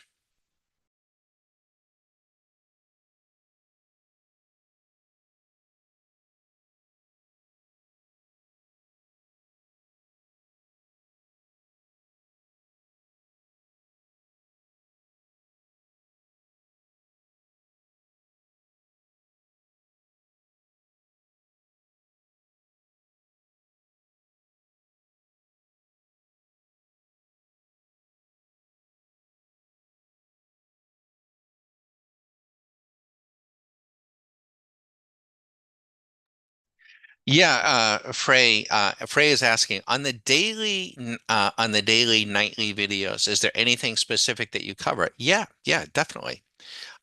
We go through a view of the algos, and the algos are presenting a tremendous amount of information and specific trade recommendations. I may not comment on every single one. There's just way too many. And you can just slow the video down and you can see what is being presented. We also provide you for the new daily members, you get access to, well, you get access to a member's website. So we have a member's website with a password to it. And that member's password also explains the nightly videos, the nightly algos that you're going to see every night, what they are, how they're presented, and how you can maximize them. So those nightly videos are meant for swing traders, folks who are going to be putting on options on like AMD or on Tesla, which by the way, now I haven't even looked at Tesla, but let me go punch it up. Let me go see what that is. Yeah, it's up another 21 points on Tesla on a daily basis. We would be looking at Tesla up here, especially this would be a really good day. Statistically, Tesla is going to come in, but you just don't want to go in and short Tesla. She's trading at 457. Um, the likelihood is over the next 20 some odd days, Tesla is going to come back to about 385. How do you want to do that? Yeah, I wouldn't short shares. If you short shares, you could get run over. It takes quite a bit of capital. If you buy a put, your probability of profit is like 33%, and they keep running it like this. What I would be inclined to do is I would start looking now at call options selling maybe. I'd have to price this out, but I'd be okay. We just took a hit on something there. That was the oil. So I just tried to go off my headphones. So I didn't do that trade. The machine did. The I would be looking at selling a call like at 460, quite frankly here, and maybe buying a call at 470, doing something like that out about 35 to 45 days. That's what we would be looking at. I think that's a highly probable trade. The the credit spread puts the probability of profit at 66%. Based on where she is. I know she's going up 20, 30 points a day. I know it takes balls of steel to get in front of that, but not really with a credit spread. Your risk is all defined. I'd want to cost that out a little bit and calculate. You're not going to be swinging for the fences. You're not trying to, make 40 grand on the thing. You're just trying to affect a trade. But that's what I would be looking at. Makes sense? We can't go, I'd like to go to our option tool, but we've got this all dressed up here using our zoom coloring and writing, and so we can't really see the other view. Let's see what we've done here. Yeah, that NASDAQ, we had a decent little trade and it just went off and off. It's still running like a banshee, huh? That is nuts. Let me just show you. I'm going to do something here. You're going to see it come up on the NASDAQ. I'm going to turn off the profit target as an example. We're running this pretty close to the vest right now, but I'm going to turn off the profit target as an example to show you because it would still be in this trade. We took a $350 profit, but watch this. Would you like to disable? No. And there is the NQ. You'd be up $3,000, 3 grand. Now we were in that trade, right? We were in it at 939. We took a $350 winner. The machine took it. The machine took it. It's playing the probabilities. But it went on to do 3,000. That's the one that pains me when I look at this, right? So I'm just was discussing with Susan. I'm going to tweak and make some modifications. I think I'm writing it down on paper. I want to make some modifications to this strategy so that we can maybe loosen it up. I'd like to play um the losses closer to the vest and give us a better chance of getting something like that. So, but I got to put we didn't test for that, but I'm going to put the profit target back on. And when I do that, that trade is going to go away. It's in strategy world. Let's see here. Let me turn that back on. But the back testing tells us, I mean, it's all well and good, to have a particular trade that goes off, you know, and that would be a positive outlier. But the back testing tells us that, you know, we that we would have been more often than not better to take, the profit target. So that's what we did, and that's what we're doing. So, but any case, we can learn from our programs and we can modify them, but we'll do it very, very, very gradually, you know.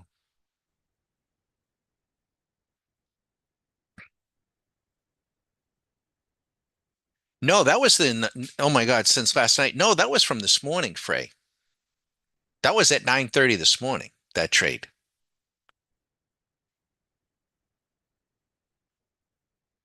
I can put that back on. That was from this morning. What I'm going to do is I'm going to the strategy. The machine told us that we would be best to put in a profit target, and that's what we did. So, but I'm going to turn the profit target off, and we got that profit target, by the way. So I'm going to turn it off so Frey can see this. Would you like to disable? No. And then you're going to see it populate again, and there it is right here. So that was at 9:39 this morning. And we were in that trade. And the machine gave us a $350 profit. And, and she's up 3,200. Additionally, but you know what? It is what it is. Additionally, here, the machine put us in this trade, and I didn't like the looks of it. And I went in and I took 88 bucks, and she's up 400. So, you know, um, that's the only intervention I did. And once again, yeah, you do, hundreds of these, thousands of these, I'm not going to beat myself up over it. Um, but what I'm going to do now is I'm going to put that profit target back into that strategy, and you're going to see that $3,000 trade go away. But I've got some ideas on what we could do with a strategy that we haven't done yet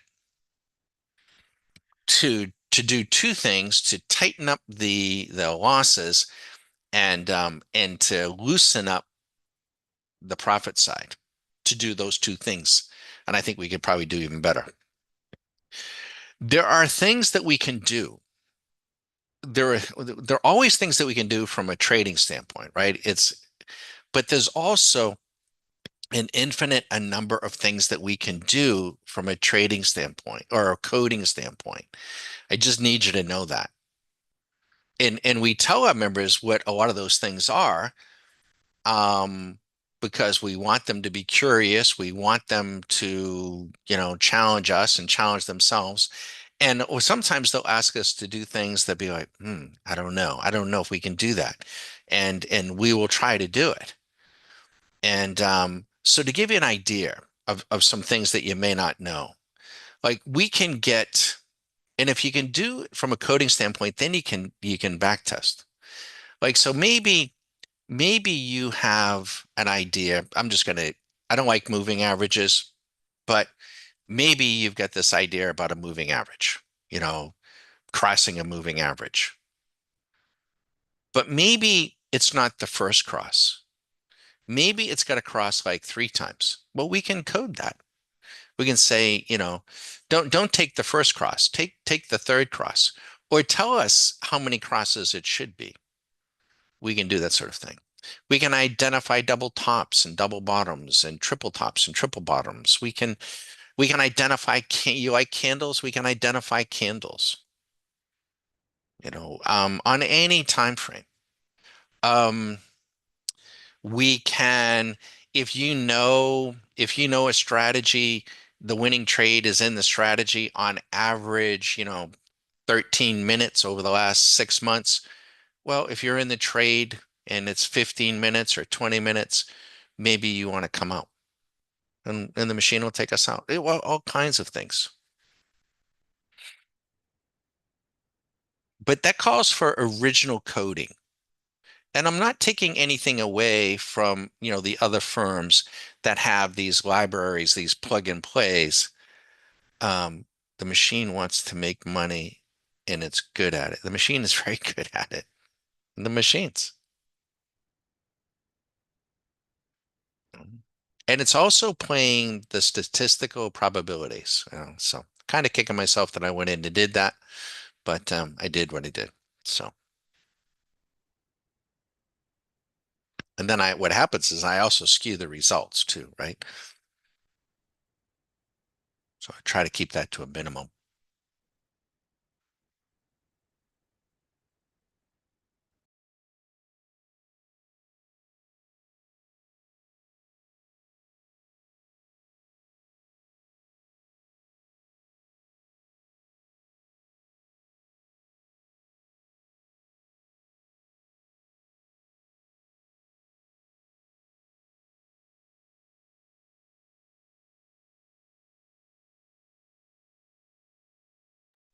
If you're coming by, no one has done that, and I thank you. We had for instance, a week or two ago, we had a person come in and he saw something was down, and so, why is it down? Um, we're not trying when we do these YouTube sessions. I mean, I want it to do well when you're seeing it, but I'm not trying to prove an outcome, right? We're beyond that.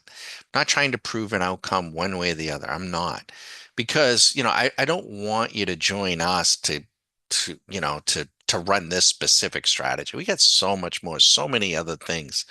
I wouldn't want anyone doing that, right? So I'm not presenting it in that fashion.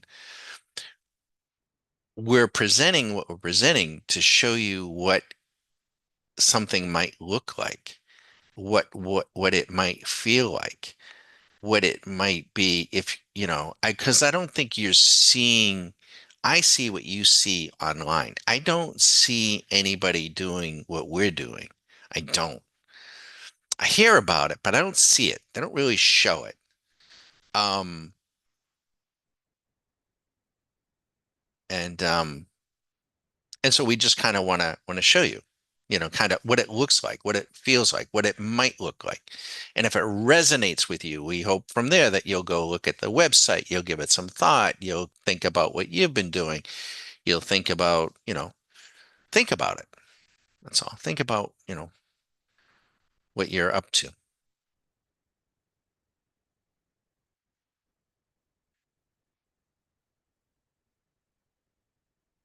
but we'll make very small changes. But having the ability at TradeStation, I love TradeStation, man.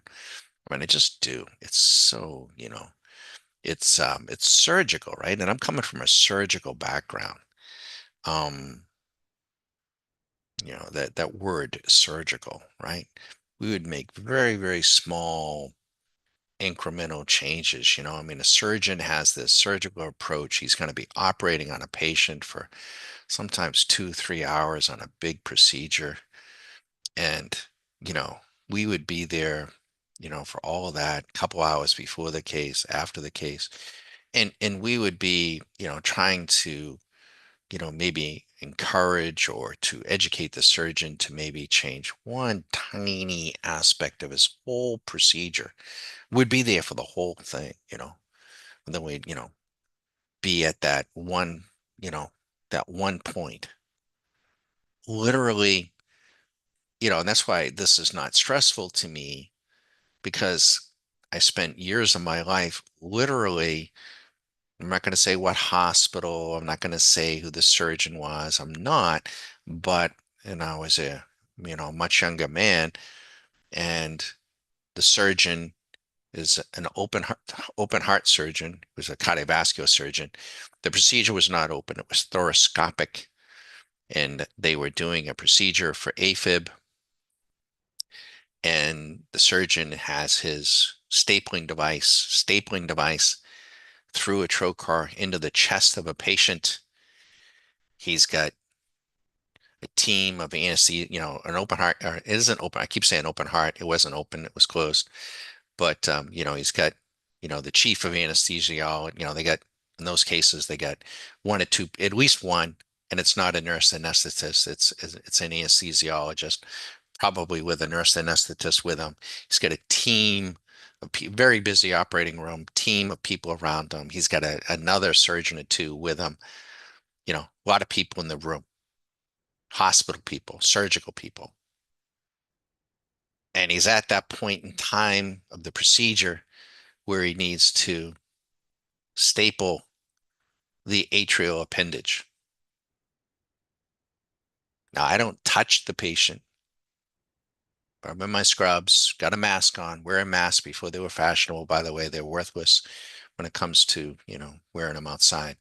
But and he turns to me and says, Don, um, when I staple this atrial appendage, it's not going to bleed, right?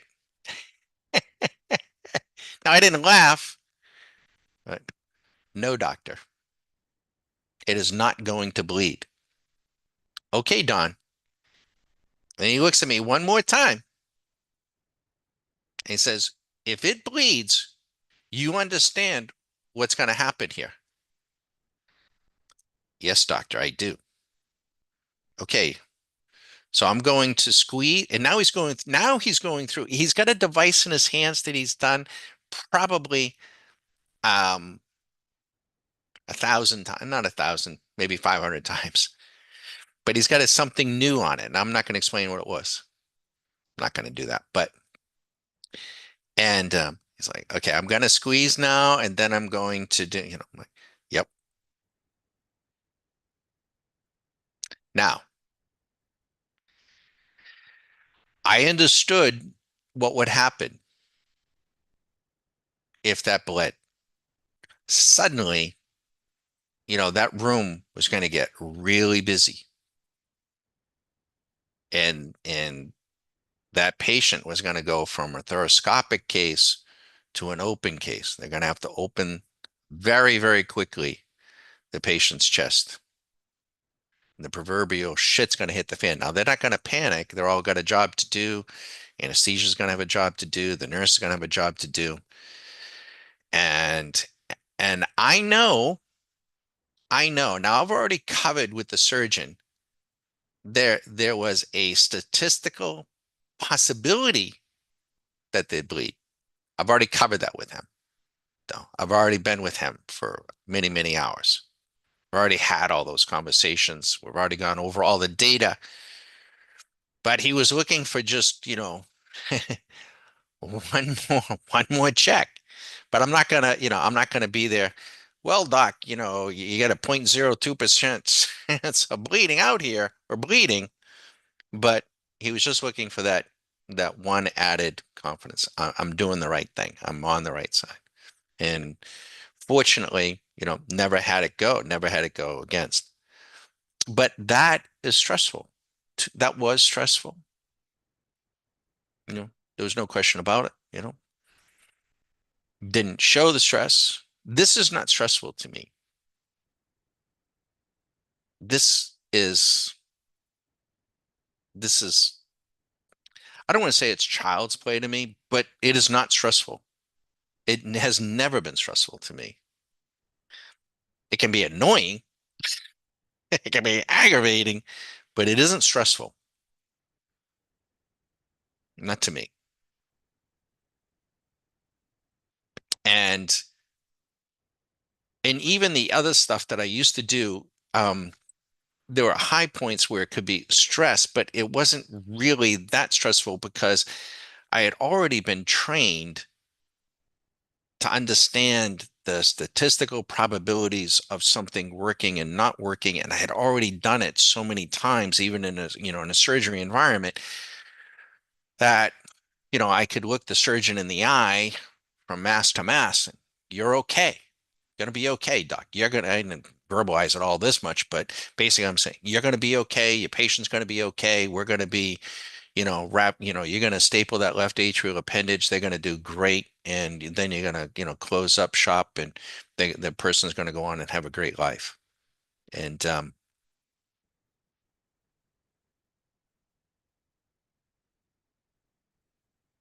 but comparing that endeavor to trading, you know, but we equate it to golf because golf's a lot more fun to talk about, building a repetitive swing than it is a surgery environment. But I could have built it around a surgery environment. But if you want to wing it, you want to, go in and you get your TV on and you get your accounts fired up. Oh, I'm gonna buy some Tesla here. I'm gonna go, you know what? I think I'll go get some of this. I'll go get some of that. Even if you're successful, even if you're successful for a short period of time, and you have approached it from a haphazard standpoint, you're not going to learn anything from it. You're not going to have the confidence. And when the market changes, you're not going to know what you need to do.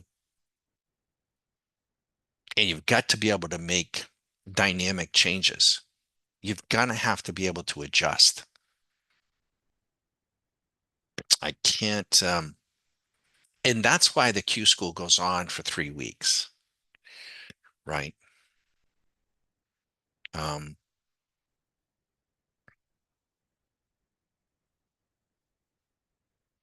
Now, and I'll just share this. One of the things that we're thinking of, and I don't know, I'm torn about this, about making the Q school entirely self-paced. Um, but I'm not so sure that I want to do that. I think we would have more members, but I'm not sure that everyone would be as disciplined as we would be if we stay with you every day for 3 weeks and and as concentrated. So that's one of the things that, the Q school right now, it's a 3 week endeavor. It's 3+ weeks, quite a bit of time. And we're not worried about it. My time is my time and we're here, but I'm very mindful of other people's time. I wonder, like, Susie, if we made the Q school totally self-paced, then folks could maximize their time and do it at their pace. But then the question is, well, but do they do it or do they take shortcuts? And the lessons aren't conveyed. At least we know at the end of the Q school, the way it's structured now, that we have conveyed the lessons, whether they're adhered to or implemented. We can't know for sure. We hope so, but you have to let us know. We're going to be doing, I think what we're going to be doing more of next year, as opposed to just shooting swing machine, we will probably have this view. a view. And we'll probably get here. I like to have five markets, 5 to 7, no more than seven. I like to get five. And they could be various strategies, of ours that we're running. And you can see, on any given day, we can pop up. Again, we're doing it to create awareness. Our annual members, monthly members don't get a view, a Zoom feed. And the reason for that is, as monthly members, we think that the monthly view, the video view at night is for swing traders. And swing traders, this may sound like heresy, if you are watching the intraday traffic and you're a swing trader, you're probably not helping yourself. You're probably just frustrating the hell out of yourself and wasting a lot of time and energy and money. You'd be much better off looking at the closes, making your decision on your swing trades based on the closes, and playing golf the rest of the time and looking and just come in and look at them at the end of the day, or the end of the week, and not pay attention to the intraday. If you want to trade intraday, then trade intraday. To go ahead and, get intraday. And I wouldn't be trading options intraday. I know Sosnoff does and those guys do, but I wouldn't do them. We try not to. Sometimes we do, just, they get freakish, but we're trading futures intraday. It's just a lot easier, much more liquid and, simple.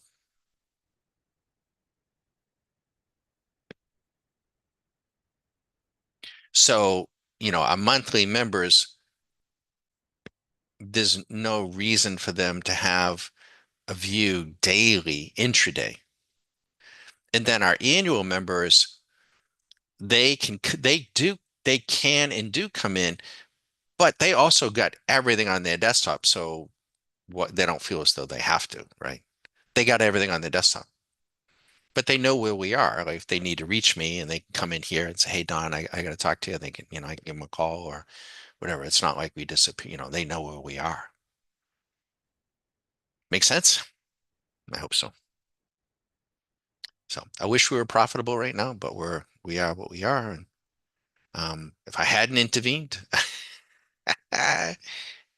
which is a lesson, which is a lesson, you gotta really, I did it just once, just once. Um,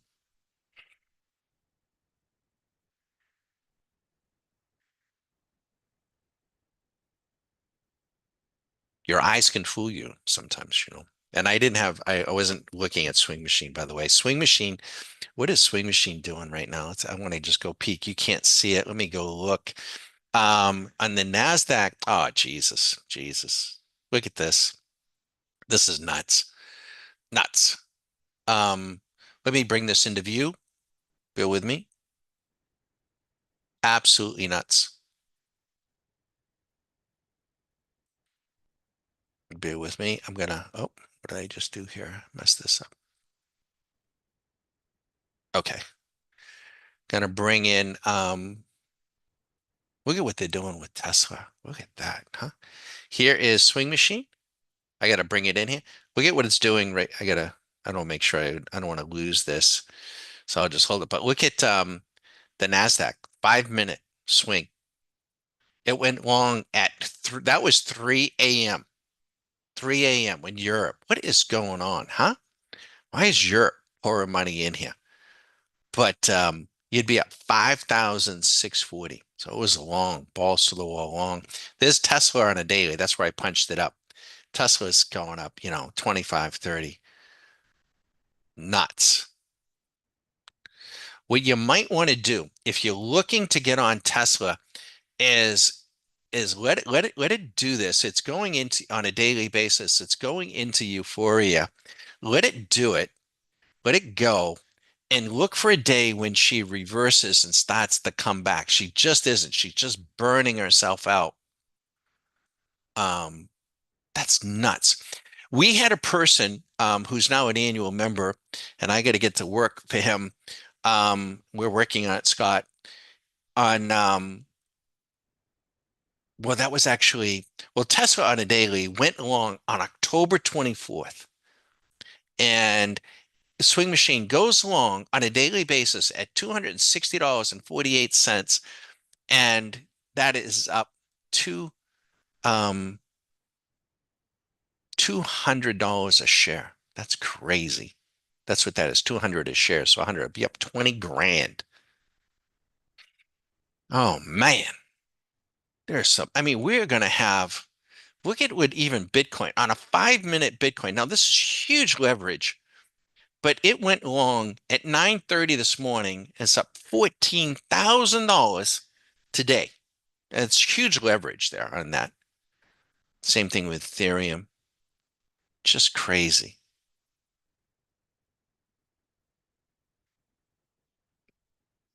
See, the euro is running too. Where else can you have so much fun? I tell you what.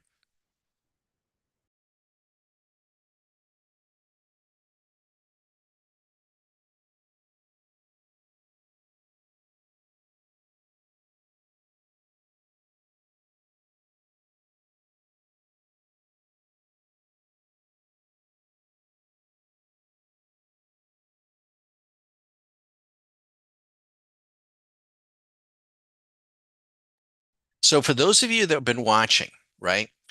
Um, I'm just going to describe this to you, right? So this morning, the first trade goes, oops, uh-oh, that's Amazon.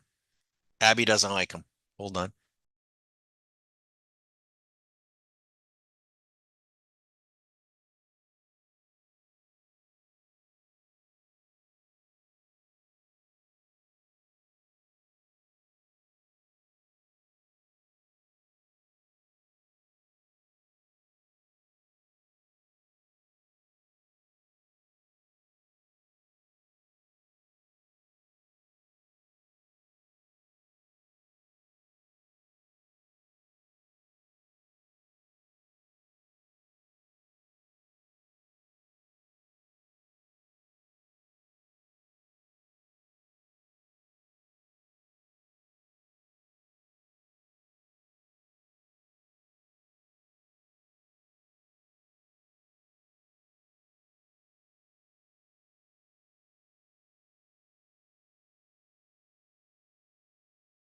Sorry about that. It's not our Amazon. I mean, it's just the blue truck, you know, and she just goes crazy. She's a great watchdog. Well, I should lick them to death. Yeah, the financial markets are lucrative. Oh my God, this is trading nirvana. I mean, this is just, you know, um, it's just beautiful, beautiful. But I guess where I was starting, if you had started with us this morning, the first order put us up $350. So just because you start out, this is what I want to describe to you. Maybe you have your five markets. Maybe you have four. You have your strategy. It happens to be the same strategy on all four. You could have different strategies, but we got the same. They're optimized, customized for each individual market over the last 3 to 4 months.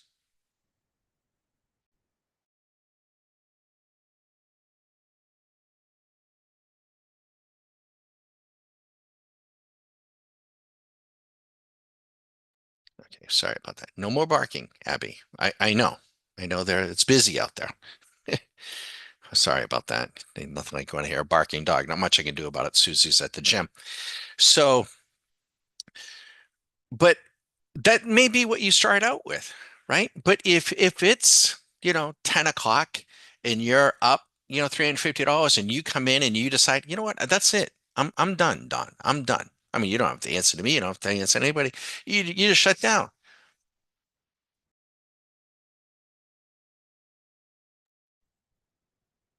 Sorry. So, but you could do that, right? I'm going to add, she's not going to leave me alone here.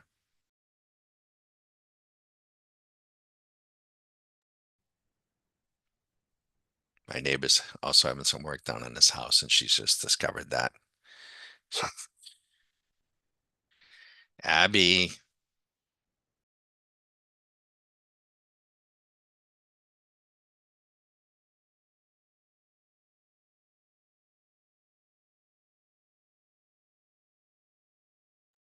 So this is also a beautiful case in point. Again, not we don't always play a perfect game.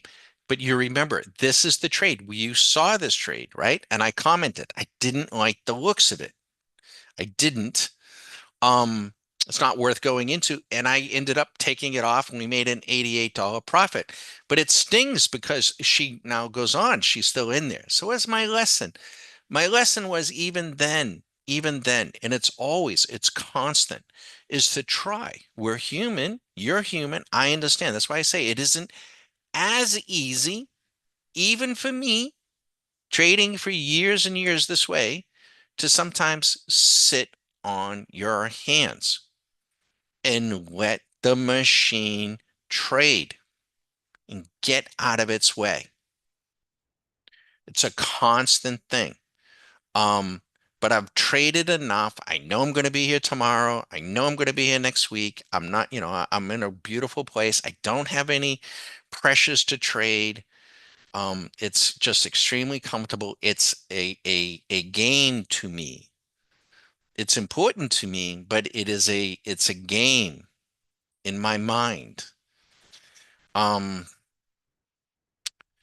could I put, leverage on here to make it stressful? Absolutely, I could. Will I do that? No, I've already learned that. No, but they're just numbers. Um,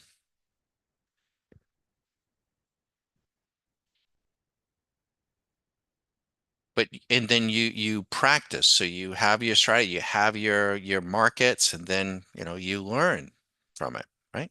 So, any case, a little different. The oil trade is done. It's programmed. Well, it told us that it should only trade once. It traded once. It happened to be a loser, and out we go.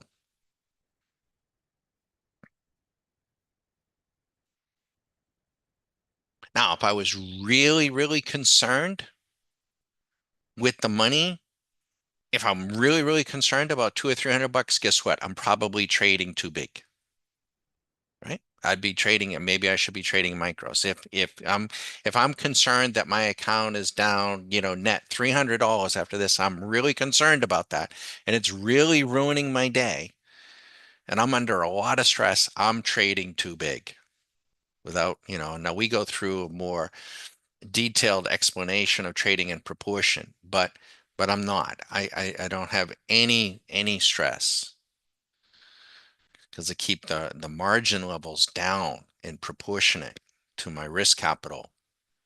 And I know going in that I can't always be profitable of every minute of every day, and I don't always go from peak to peak to peak. That's not real. That that doesn't happen. It can happen for periods of time, but not all the time. They have to know that and work through that.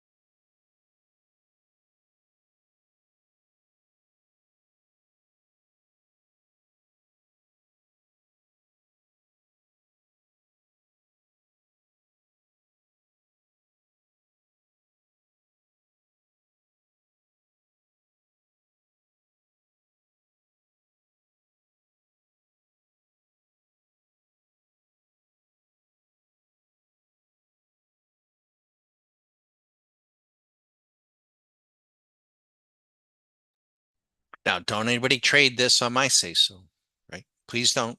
Not a broker, not a financial advisor, but I am telling you that with what we see on a daily basis with Tesla trading up here at 460, that sucker has the probabilities of that thing coming back as much as 100 points is very, very high. So what are you going to do? If you go short the shares, you're going to have to put on a lot of money 40 something grand, you're going to have some stress. If you just buy a put, your probability of profit is going to be 33. Probability of outcome is going to be pretty good. So you want to learn to get these things. The best option traders in our view, what we do, option trading, we're not really trend trading. We're reverting to the mean on options. So if you're waiting for Tesla to start selling down 100 points and then you start getting puts on it, you're probably going to get killed.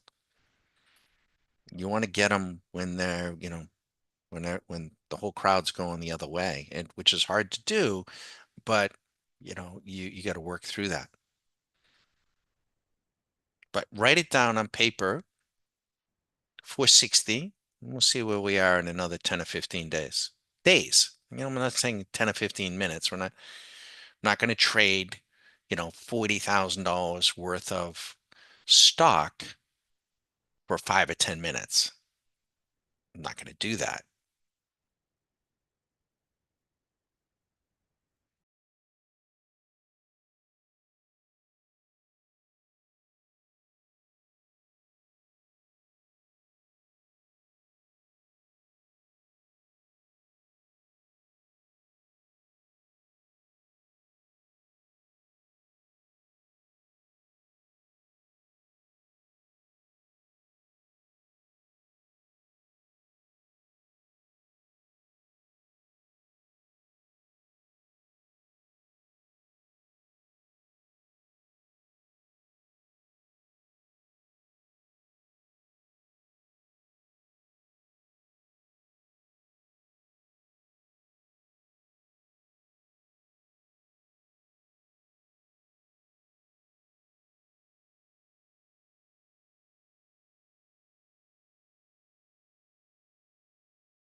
Now, I also want to just say thank you. We have had some folks, maybe I'm presuming that maybe they're here.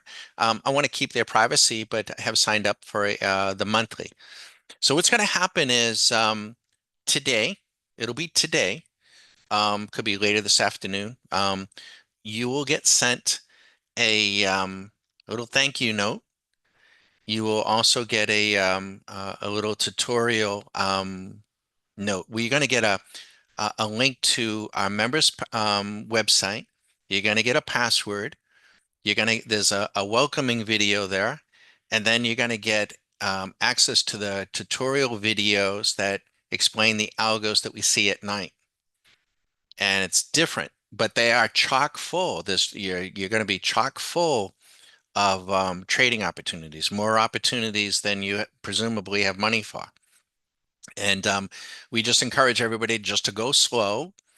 Market's here all the time. It's in one position or the other position, from one extreme to the other. It's always here. They just keep cycling back, and just take your time. Take your time. But we thank you. We thank you in advance, and it's a beautiful way to go.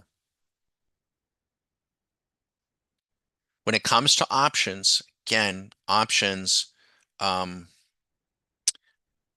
our bailiwick is put credit spreads, call credit spreads, iron condos. Susan loves to do those. And then if you do them, at the money, you're going to make more money. You take on a little bit more risk. You do them out of the money, down what we call down on the delta. Um, you don't make as much money, but you're gonna, the feeling when we moved our option trading in that direction. I remember Susan saying, from going from buying puts and calls to like, man, yeah, they never like, the credit spreads. Man, these things work all the time, Don. They work all the time. You just, and then they just keep coming. They just keep coming.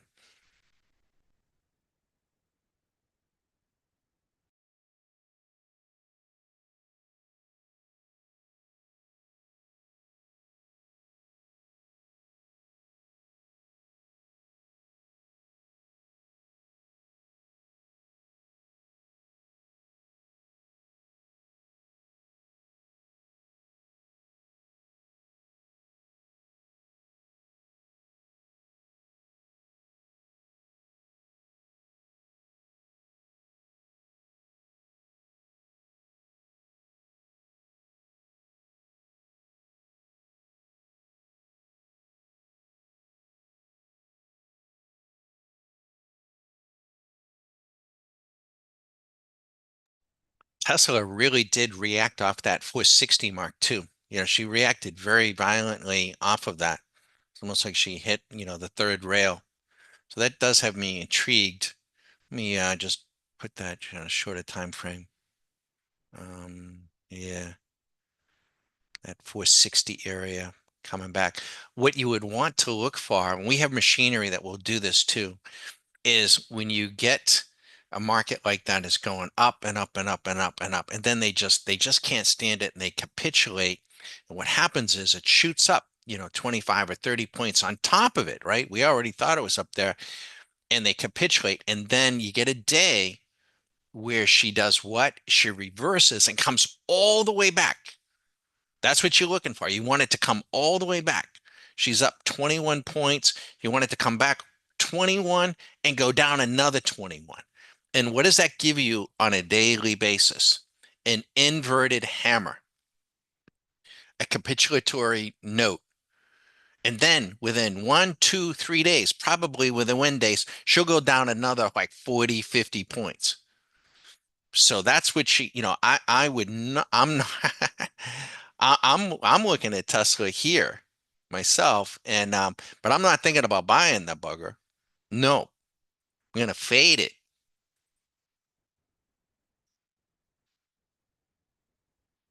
but I'm gonna use options.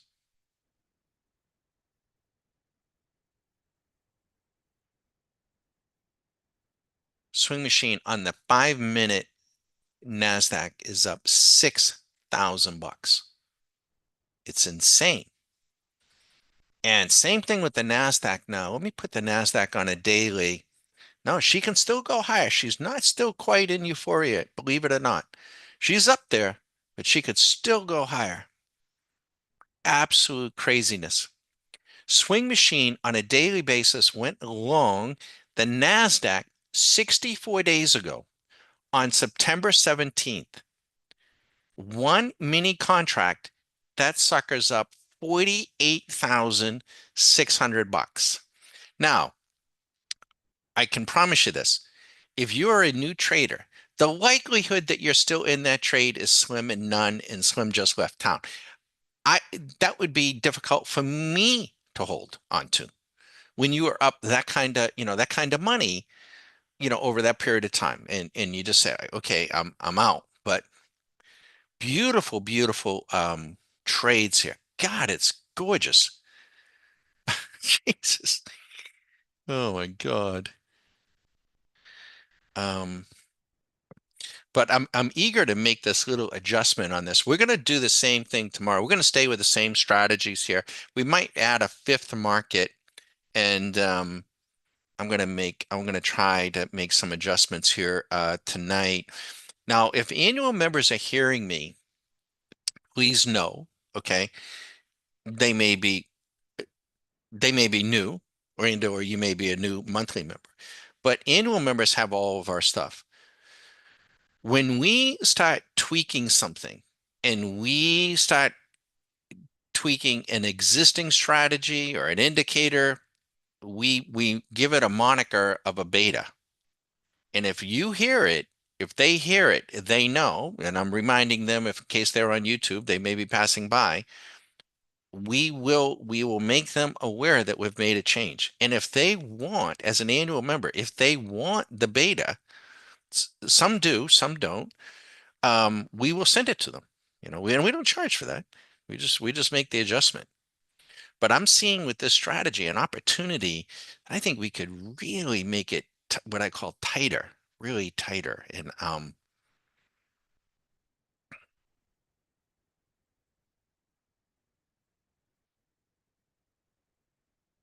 so I hope you like this view. I hope it's a little bit different, you know? I hope you do.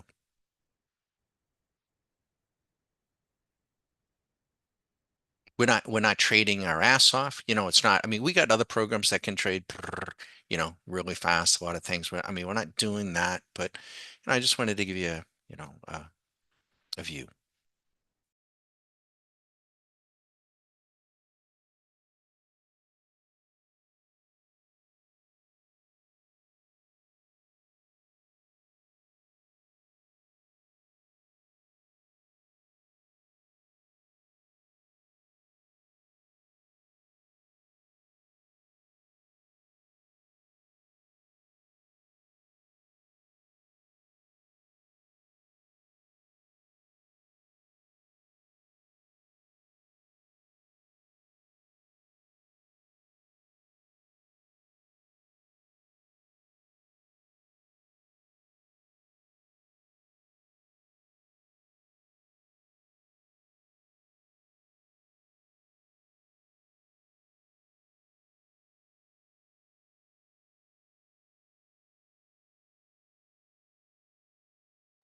Now, isn't it, you know, I don't mind, trust me, I don't mind.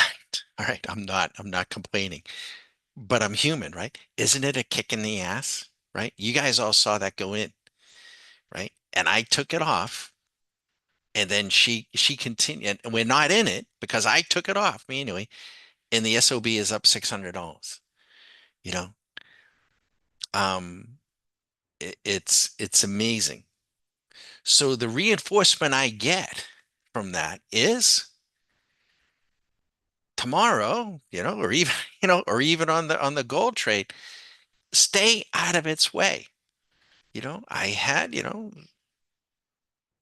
okay, so now she just took a profit. So that's why she's gone now. She's gone from here, and I made $88. But the machine, had I, you know, sat on my hands, she would have made, I can tell you, I can go to it in strategy world. Let me go get it. And it'll tell me. So this is the beautiful thing about all this is, yep, she hit a profit target. So this is crazy, right? Not really, but the testing over the weekend said set the profit target. This is over months of data. Set the profit target at 650. And she just hit it. But I second guessed it. I second guessed it and I made 88, but I didn't make the 650. And that's things, right? So, um, I try to do that. Now, I described it at the time and I thought I saw something with a little unusual look, and I turned out to be wrong anyway, so that's okay, you know. But it's a reminder to me, and this is what happens. You start working with the machine. Now, um, if you start second guessing something and it's based on some particular criteria, and you're being successful, you know, if I had averted a loss, right? then then we would want to know about it. You'd want to make us aware of it, and then we can do what we can program that sort of thing, and then make it part of. That's how strategies evolve, right? But on the other hand, you start seeing something and you react and you take it off, and then it goes the other way, you know, and you're like, man, I could have made it, you know, then maybe not, you know, maybe say, oh, maybe next time, you know what, I won't even bother, and I won't, you know, even try to do something there. It's not something I gotta, even myself, I gotta try to sit on my hands. All right, so now the ES could continue to trade, but based on where they are, they could be hours away. The oil isn't going to trade again. Gold, this is the only trade it's going to do. Boy, and it does look really as well. I'm looking at oil. I'm looking at the gold trade. I'm looking at it, and I'm thinking long from where I am. But once again, I'm not going to make the same mistake. Maybe this is the one that punches up and we take another hit. But I won't intervene. I won't. The Nasdaq is absolutely on fire. Wow. Wow. That's all I can say. Um,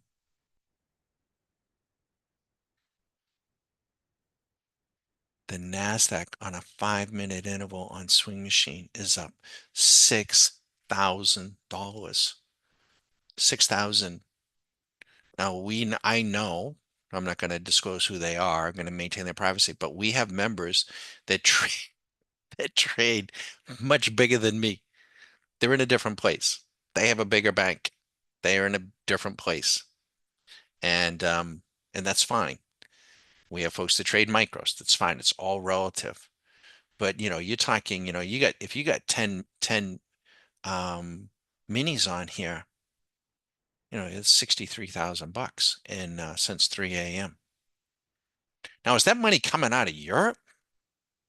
It was at 3 in the morning. Is that coming out of the Swiss National Bank or something? It seems to be, they're going after the Nasdaq. What's going on in Europe?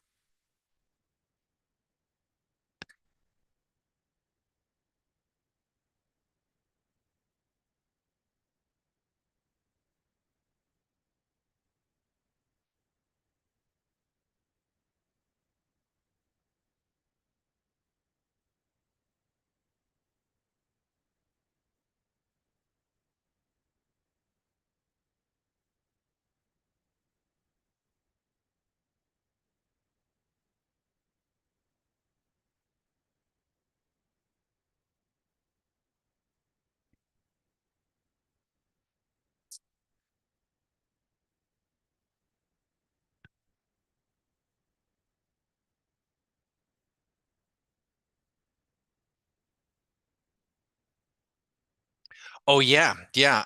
Sager is saying S&P has become static compared to the. Oh yeah, no, the Nasdaq is definitely um, is just running. Um,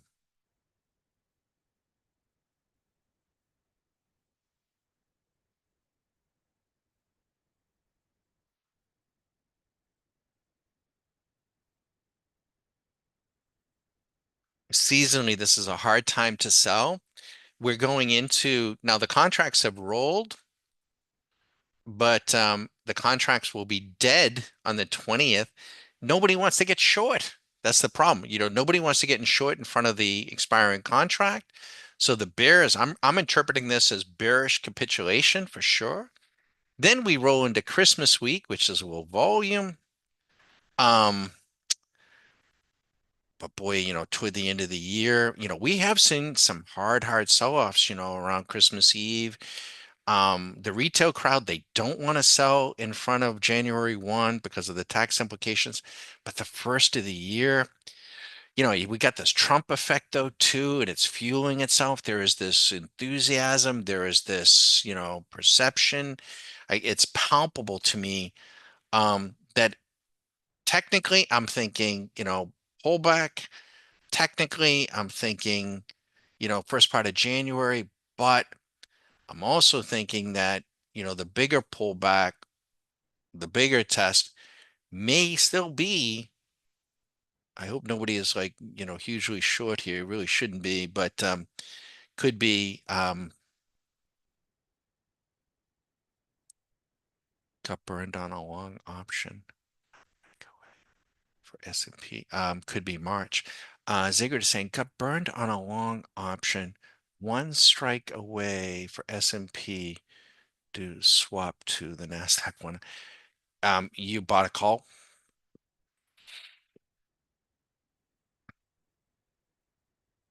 on the Nasdaq. Um, me get that out of the way.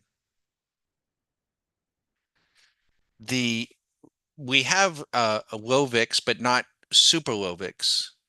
We okay, that's still, I thought there was a new trade. That's still that's still the gold trade. We have but we also have a record high skew on the S&P. Record high skew. So what that means to us is that the big money, I've been repeating this over and over again. Yeah, call one. How far out? Sacred. How far out? Couple of days, a couple of hours. Mhm.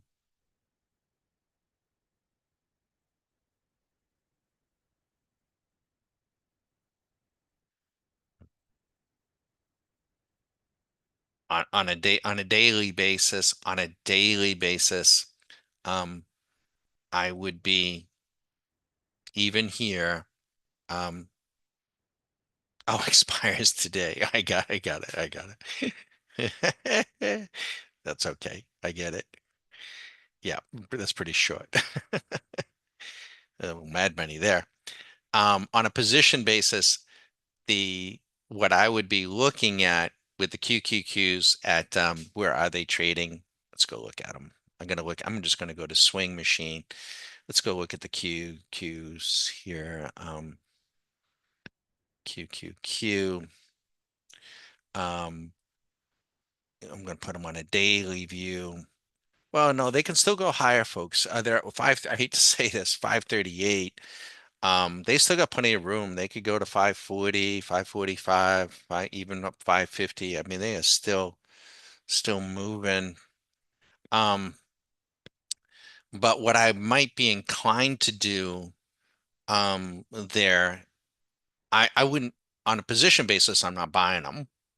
I would be looking to sell a call like at 540, um, and then buy a call like at 545 or 550 and go out about 35 days and just, 45 days and just let it do its thing. Try to make a little bit of money from a probability standpoint. But it's wild to watch though, isn't it? Absolute feeding frenzy and a bearish capitulation, which is creating the frenzy.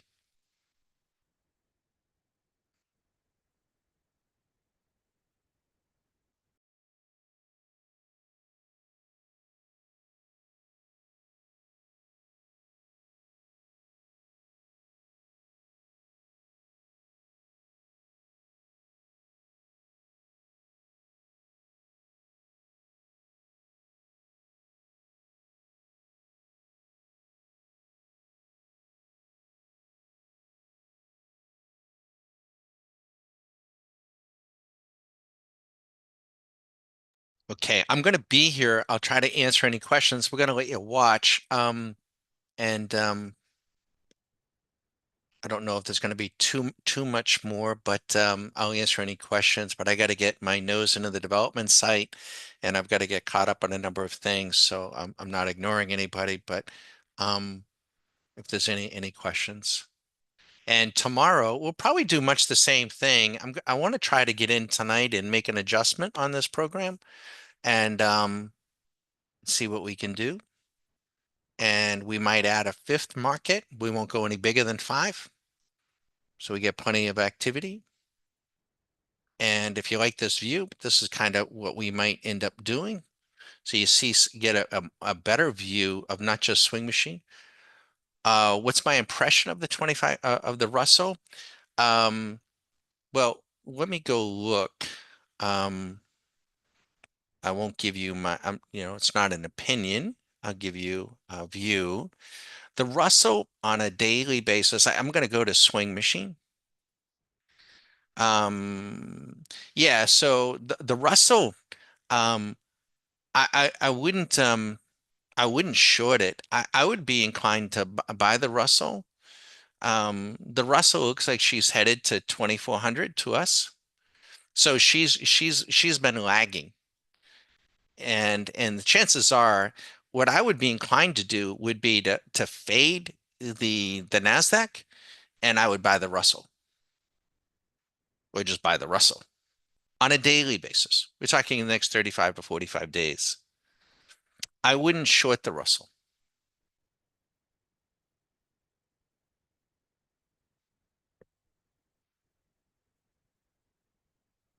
She's long to us on the trend. She's just dipping, and I think, you could, she's just not the Nasdaq. But that Nasdaq is going to come in. It'll come in just as hard. And that money might flow into the Russell, and they might try to run those. So that comport to your eyes.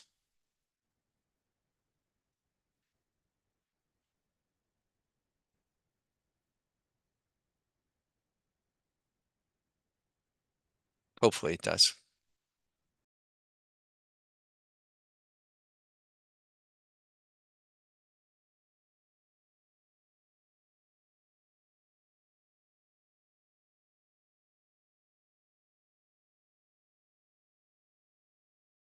I want to see the euro too. We have folks in Europe. What is the euro? Yeah. I'm going to put the euro on a daily. I want to see this.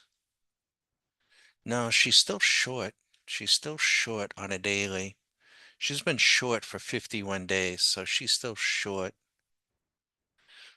I love putting the euro and the dollar on Swing Machine. For those of you that are in Europe, just that trade alone, um, we should probably report on that, make sure, because we went short Swing Machine on a daily basis, went short the euro 51 days ago at a dollar 10. And that trade is up 51 days is up $6,200. And the US dollar, which is its adversary on a daily basis, that I think is the same time. And in the dollar went long on October 7th, 51 days ago. Separated, it was a Friday or a Monday. And so long dollar is up $4,500. That takes about $2,000 a margin, thereabouts. The euro, I think, what takes about 3,500 to 4,000 or so, thereabouts. And you're up 6,200. So you're going to turn basically, about 5,000 into a little over 10 grand in 51 days. Currencies. And I got to tell you, and monthly members will see this every night. Watch, when you see the nightly video, I may not always comment on it, but you want to watch the American dollar and the euro dollar off of Swing Machine on a daily basis, because it nails those trades constantly. It really does a beautiful job, because they're a mirror image of each other. So they go together. They just go together. It's pairs trading at its best.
Now, what will also happen here for this program will put us in cash, right? So at I think it's about 3:15, 3:30, whether they're long or short, whether they're up or down, the trades will just flatten out. There's flatten out. So this strategy is, even though we have the capital to go overnight and could go overnight, it's meant to trade during normal session hours, taking full advantage of the available margin rates. And but then, it's done what it's done, and then it'll get out.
Okay, let me see if I can answer this question. Zagrid is asking for the SMC robot strategy.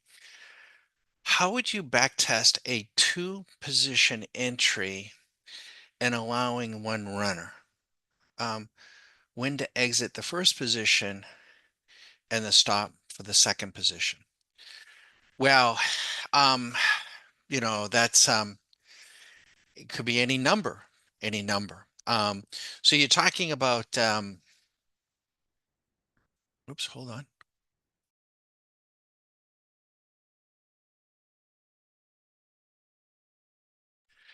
You're talking about scaling, right? Scaling in. So there's a number of things here. You can do that. You could come in, you could scale in with micros, you could scale in with a mini. You certainly do that. Um, but these are the types of considerations that one has to think through and plan for, and then allowing for one runner, and then when to exit the first position and the stop for the second. So it could be any number. They could be trailers. They, could be, all kinds. It's just too broad for me to answer. I mean, could be any number. Um, and it could be, give you, for instance, it could be that, the 5 minute goes long on swing machine, and you then exit out on the 2 minute or the 1 minute. And every time the 1 minute goes long in the direction of the five, you keep going long. And every time the 1 minute comes back, you're coming out. So you're trying to go with the dominant flow and exit out on the faster flow to protect that sort of thing. But it would probably, it would have to be machined, or you would want it machined. And then as well, when you do machine it, you have an idea or a concept like that, that enables us to then go back and do what back test to see if it holds water before you commit your time and capital into doing it. And if it does, then you do it. And I think what we're going to try to do here, may not be every day, but I think every week because we don't want to change, we just got so much. I don't want to change every day, but we'll probably will change every week and arrange for certain demonstrations of what one could do.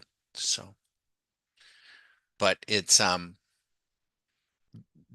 very, very good questions. Those are the questions that our members are working with, considering and planning for. That's all I can tell you.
Okay, Zigger said, regarding options decay, I pay for them. I pay for my loss with long options. Um,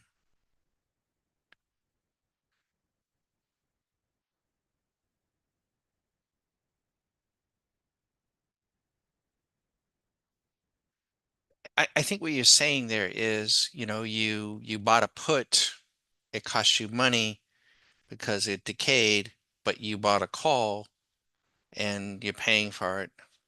I guess. I think that's what you're saying.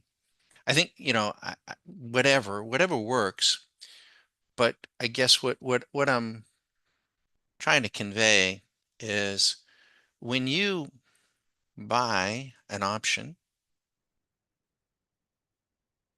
let me just do it this way.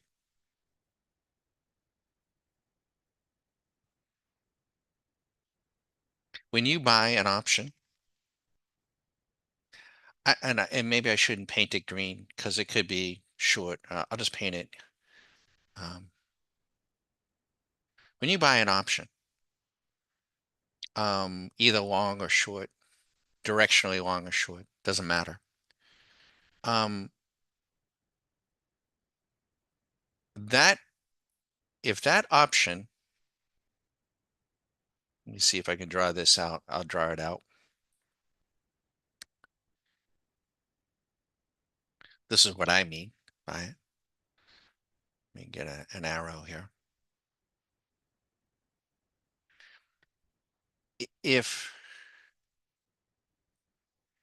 the price of the underlying, oops, wrong thing. If the price of the underlying stays the same, does not move, you lose all your money that you paid for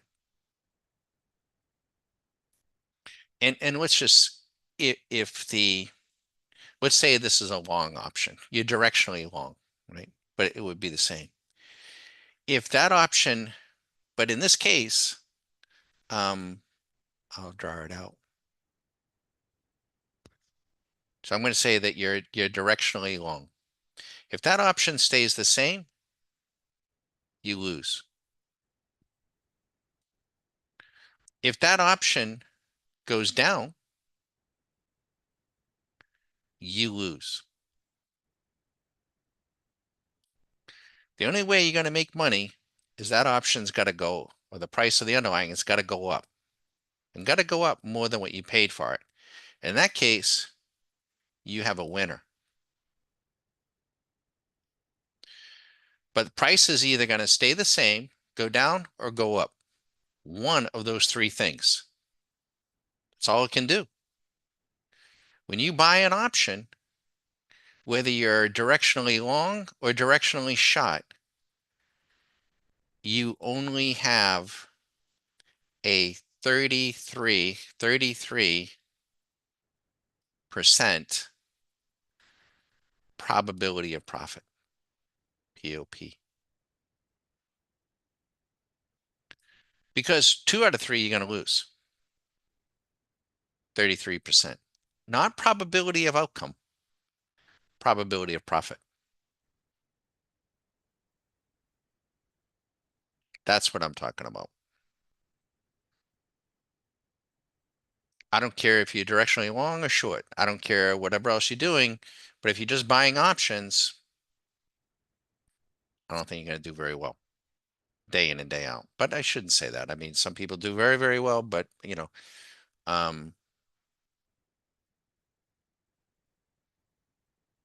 right. No problem. That's why we do credit spreads. No problem. But that's just getting the structure right. You've also got to get the direction right. You got to get the timing right, and you got to get the implied volatility right. And that's all math. And we have a program to digest all of that and get us the right math.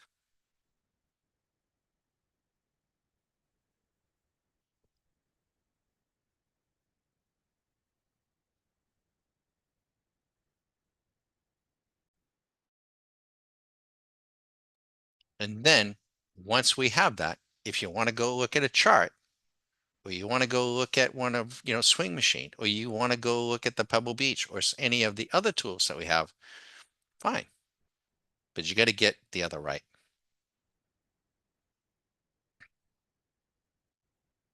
especially the implied volatility. Got to get it right.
Yeah, I appreciate it, Zigrid. I'm not going to go look, and the fact that they worked at that company, that might be a reason not to listen to them. That's not impressive to me. Not at all.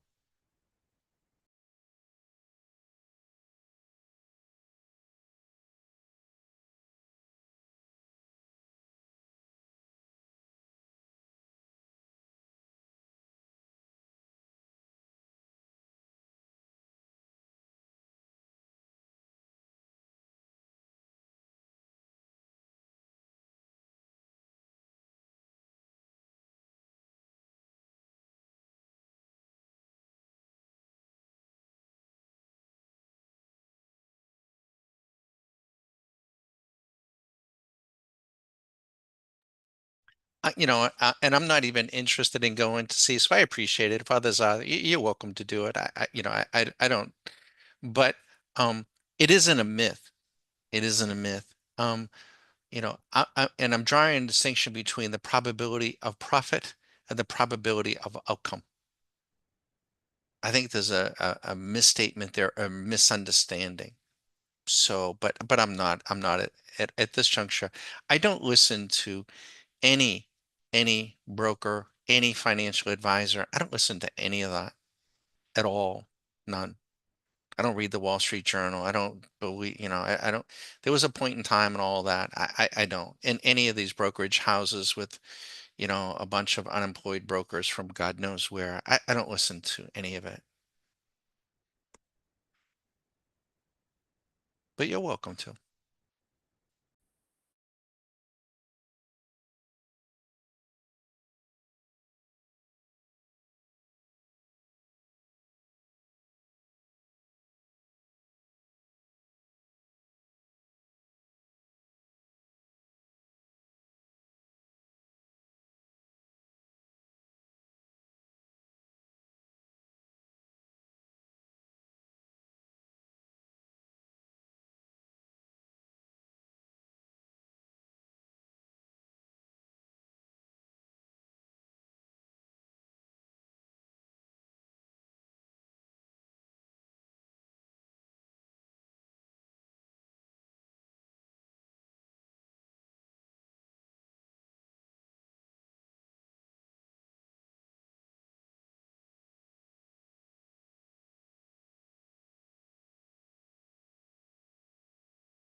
Okay, I'm gonna um take a chance here. I'm going to play this guy's message to y'all. Um and and I'll draw a distinction. And he's taking something out of context, and people hear what they want to hear. So let me share with you this. Welcome to, we've had a lot of people sign up this week, so it's great having you in the group. And I wanted to talk a little bit And he about sounds to me like a he's Mr. Green Jeans, resurfacing but myth listen that to I'm this. hearing a lot, especially during coronavirus, what I call the 66% chance myth. And it has to do with the fact that stocks can only go up, down, or sideways. And it leads people to believe, for the wrong reasons, that they have some kind of a magnificent chance of winning. Okay, that okay, so he's using some words in there that are just not the case. Nobody Nobody should be, we're not talking the 66% probability of profit or the 33% profit. It's a probability of profit. It is not a probability of outcome. So he is making the very same mistake, the very same assumption that people, when they hear it, and they don't understand what it is they don't know. And this really does annoy me because it isn't a myth. It is statistically a fact. What is a myth is what he is saying. Listen to what he says. And making money by selling naked puts. So here's the logic that they use. Again, they're saying there's three ways to win or to make money. And again, it's based on the fact that there's only three things that a stock can do. And that's not what people are saying, that there's only three ways. That's not what's being said. So I really, if you're listening to this garbage, I tell you what, I've got to step aside, but I wish you the best. In my humble opinion, it's garbage. Just in the first 2 or 3 minutes, garbage. Doesn't know what he's talking about. And he's overstating what is being said. He misunderstands and spreading more misinformation. Couldn't disagree more.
Not agitated, Zygrid. I'm just I don't suffer the misinformation really well, and there's a ton of it out there, and there's a cottage industry, and some of these brokerages also, do it, and so I mean, you take Sosnoff. Sosnoff talks about this a lot.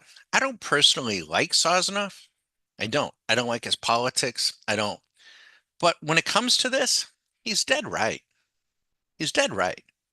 Um, and and there are others that talk about it too. But what I hear around the trading a lot of times is people hear sometimes what they want to hear. And, so it is what it is. And that's why I don't listen to them. I just don't. I know how to take a a surgical clinical paper on an open heart procedure, and I know how to critique it. I know how to look at the research and the methodology of clinical papers, and and so I don't have a lot of patience for folks that don't and put out stuff. I mean, so when I hear in the first few minutes, I'll pull it up, and I hear in the first few minutes he really took, and he's got Sosnoff's picture up there, and he's taken what the man is saying, out of context. And so as soon as that happens, or even on the math of it, I just would totally discount it.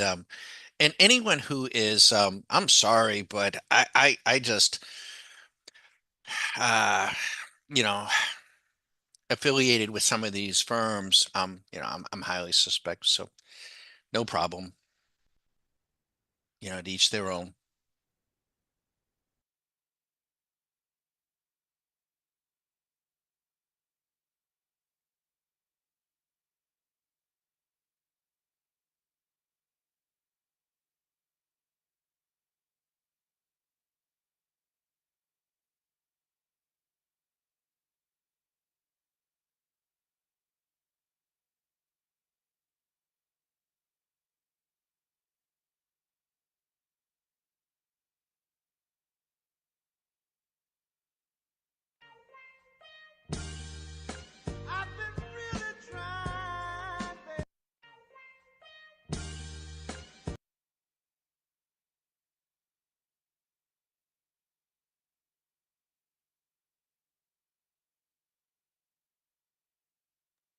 Funny meme. I won't show it. Um, it involves Diddy and LeBron. What's happening to LeBron? Where's he going?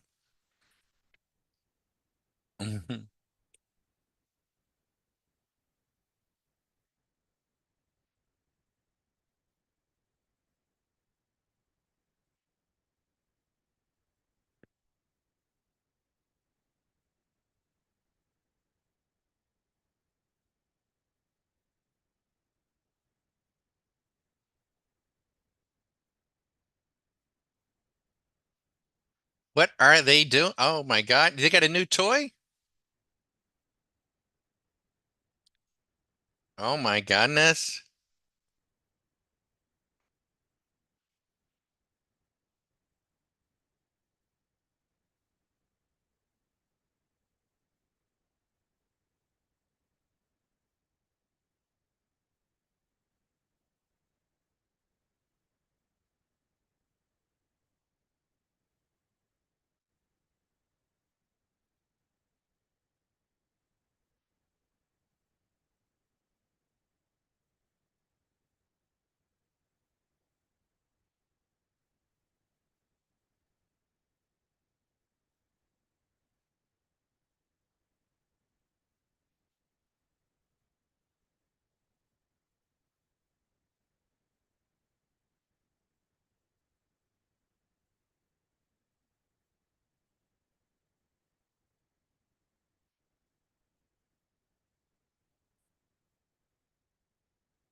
I'm going to go ahead and play this.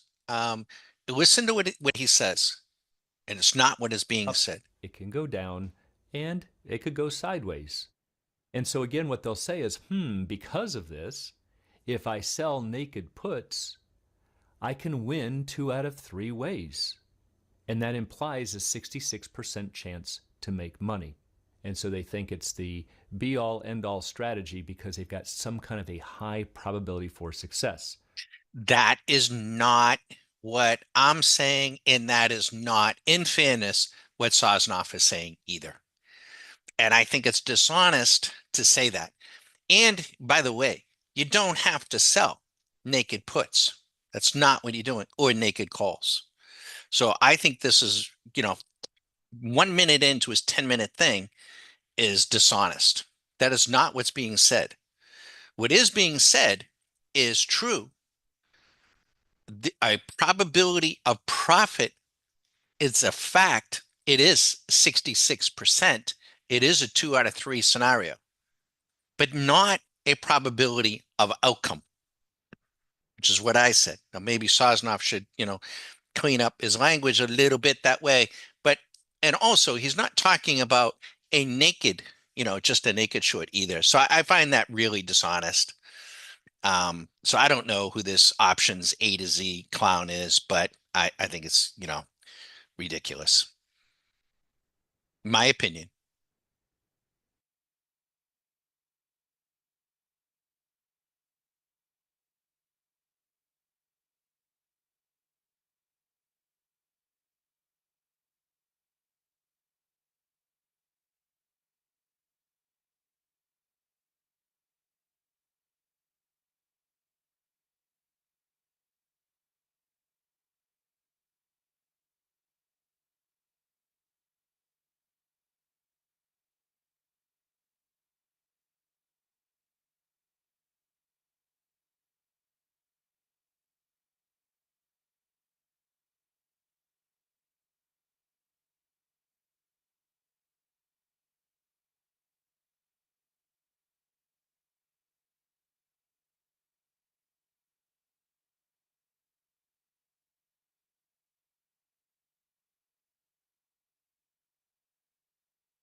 Our Q school is a trading Q school, and it isn't geared just to futures.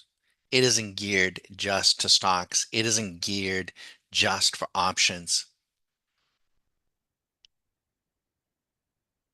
It isn't geared just for crypto. It's a fundamental trading course. That's all, a program where I got to spend. So I'm not going to tailor it for you, Zigrid. I'm sorry. I think, to be honest, you've been shadowing us for a month or two. I wish you the best, honestly.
Good afternoon, everyone. This is Don, and this is the other strategies won't place any more orders after three, so they should be done. They shouldn't place any more. We're testing out the timer on the gold trade. The strategy P&L seems to have walked up there. I don't want to hit refresh because I don't want to interrupt its management of this. It's managing it. So we're to the good 160. I'm not sure why that. I think it's probably my cache, my computer cache. Um, we didn't set the world on fire with it today. No biggie. One or two, one or two trades down. No big deal. We'll run it again tomorrow. We probably will add a fifth market. I might, if I get the opportunity, to tweak the code just a little bit on something we saw. Hope you had a good day.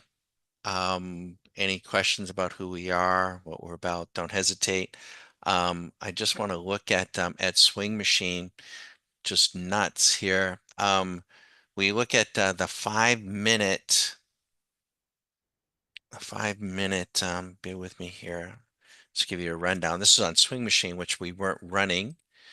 And we did have the 5 minute interval up. We will do this, on another day, but the 5 minute ES went long at 10 minutes past 4, just long enough for the plunge protection team to have a cup of coffee and a glazed donut. And they take the market long, joking, it's half what, but it's up 1600. At 3 a.m., when Europe went online, the NASDAQ started to run, go figure. And it's been running ever since, as you can see, on a 5 minute interval, straight up. And that trade could have gone on it at any time. It's at a high water mark, I think just about $6,900. If you stop to ask yourself why, you're probably going to be dead as a trader because you don't ask, as traders, we don't ask why. We just don't. Doesn't matter. The YM, the Dow, is trying to actually get long here. I wouldn't do that at the end of the day. Tesla has continued to run much of the day, up around 460, 460. I'd be a seller of Tesla, although I would use options and I would get myself plenty of time, and I would have to be over the first of the year, talking 35, 45 days anyways, which you could do now. I'd probably sell a call at 460, and they'll pay you handsomely, and maybe buy a call at 470, something like that. The gold trade on the 5 minute Swing Machine went short at 915. That's up 800.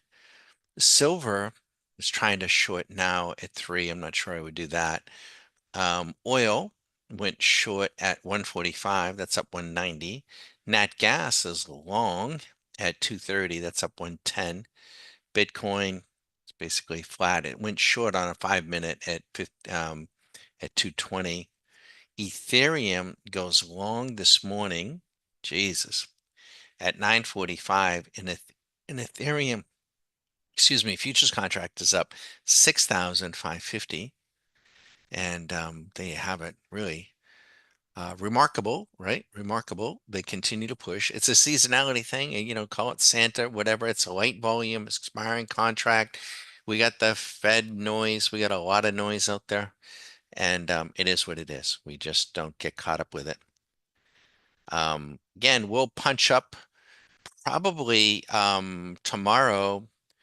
Again, we probably will add a fifth market. We'll probably punch up at around 9:15 and let you watch, and we'll see how we do on each given day. Don't hesitate to visit the site. Don't hesitate to give us a shout, and we wish you the best. Can't promise anyone an outcome. Wish I could, can't do it.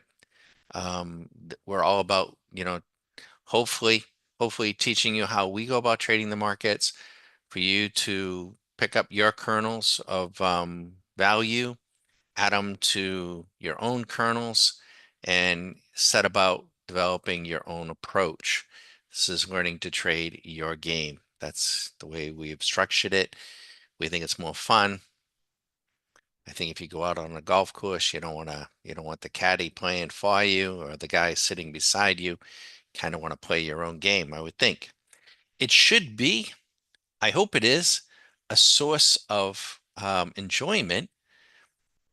If it isn't, if it isn't, if trading is a source of frustration, aggravation, I hope not anger, you might want to stop, think, look, listen, and decide whether or not it's even something you want to do. Um, I've met many a golfer, and I would be like, why do they do it? And take the clubs and throw them into the river, throw them into the lake, throw them into the bushes. I had one guy, and he'd be back there after the round, traipsing through the bushes trying to get out the club. It's kind of like, why bother, right? Might as well, life is short. You want to do something that you enjoy. To that end, whatever we can do to help, don't hesitate. At 4 o'clock, the view will come down, or as soon as this position gets flattened out, the machine's either going to flatten it out, or we are. I'm hoping the machine does it, and we'll catch you next time. Wish you the best.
Shortly after 3:45 is when the machine should take out the trade. So we're going to let the machine handle it, and hopefully it does what we want it to do.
I'd like to go up against Bryson to try to get him back for what he did to me at the U.S. Open. Well, to be fair, you kind of did it to yourself.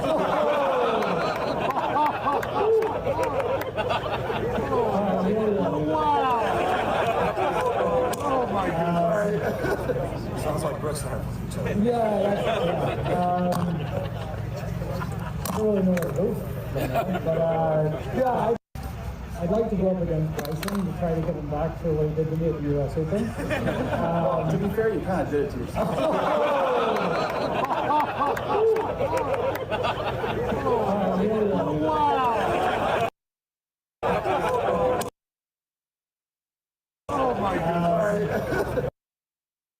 Sounds like Brooks and I.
And we are done. We're done. Strategy.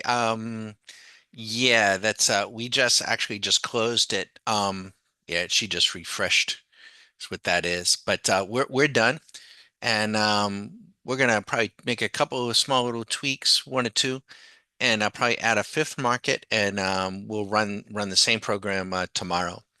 The view will probably be pretty much the same. I think we're going to do this for a little while. Give folks a view of some strategies running.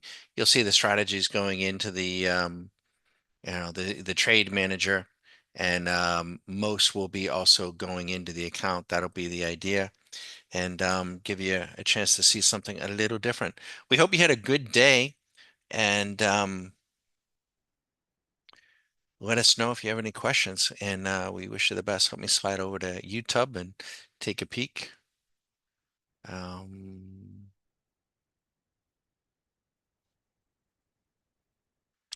Is this HFT trading? I'm new to this. HFT, I think in the way that we define it is a high frequency trading, intraday trading. You may be thinking of HFT in terms of, super fast, or a high frequency firm that is buying order flow from the brokerages and front running. That's not us. No, we're not doing that. But the frequency at which you trade intraday is determined by you, the trader. Most people, most new traders, trade too fast though, even intraday. The market's been straight up today. Um, relatively slow melt up. We're going to have to break away. I'll wait a couple of minutes to see if there's any other questions. And you're free to follow us on Twitter. You're free to follow us on YouTube. And tomorrow here during the holidays, we're going to probably punch up a little bit more than normal. We'll give you a chance to watch. If you push the notification button on YouTube, you'll get a notice that we've been punched up. And you're welcome to see what this might look like, what it's about. I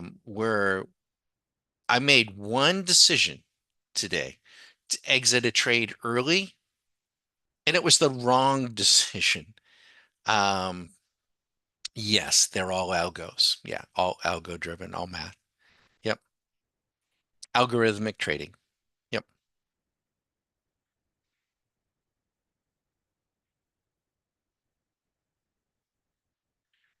This all the trades that went in today were all done algorithmically and all done automatically, meaning the machine put them in, the machine took them out, with the exception of one that I intervened. Had I not intervened, we would have been profitable for the day. So there you have it. But so you have a choice.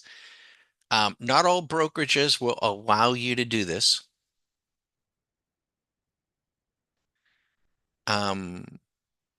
So that's first thing. Not all brokerages and not all countries will allow you to do this. And the other question is, does a algo maintain a stop loss? Sure, algos can, have stop losses, profit targets, break evens. You're going to do better if you have a technical exit versus just a stop loss. You can't take, a coin flip and set a profit target and an equidistant stop loss and expect to do that day in and day out. You'll just feed the broker. You'll have a profit factor of 0.9 to 1.1. So you've got to have an algo that can at least deliver some kind of an edge over time. May not be an edge on every single trade. It may not be an edge every single day, but some kind of an edge, and do so over time. But if you're watching us, basically, I want everyone to know too, we have two levels of membership: a monthly membership. Anybody can belong. You can be using any platform. You'll learn. It's $100 a month. That alone, I think you'll learn. And it's month to month.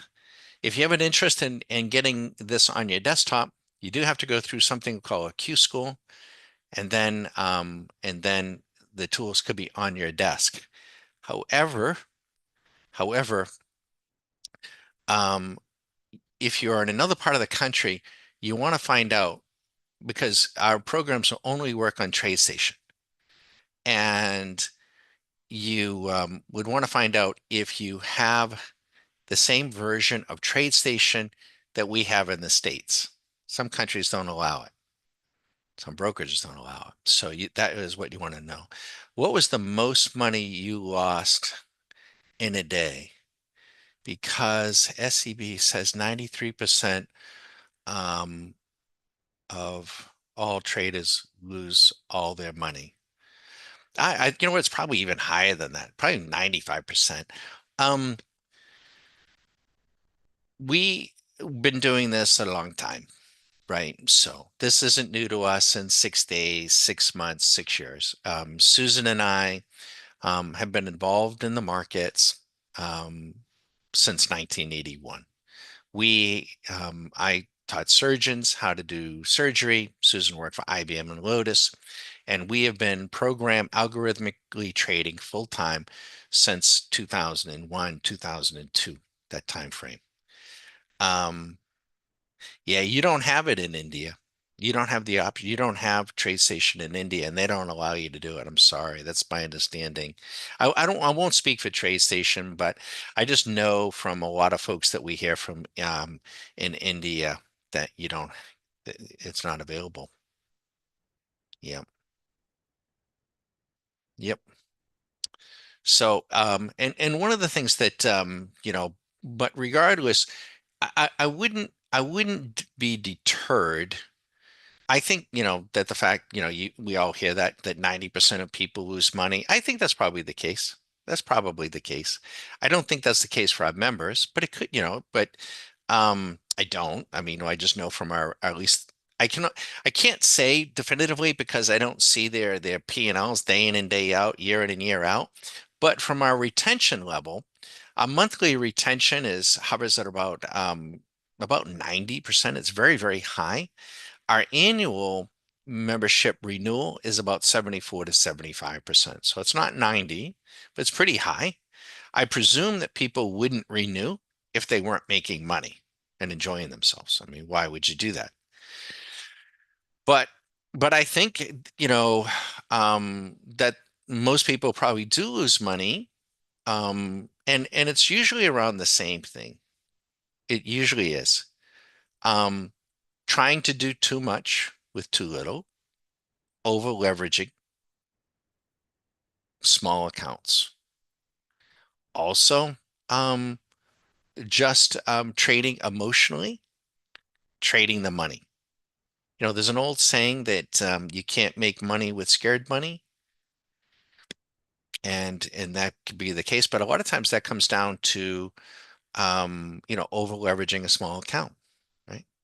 I mean, you can have a $5,000 futures account, and you could probably slip in, two or three futures accounts, and you blow it up in one trade.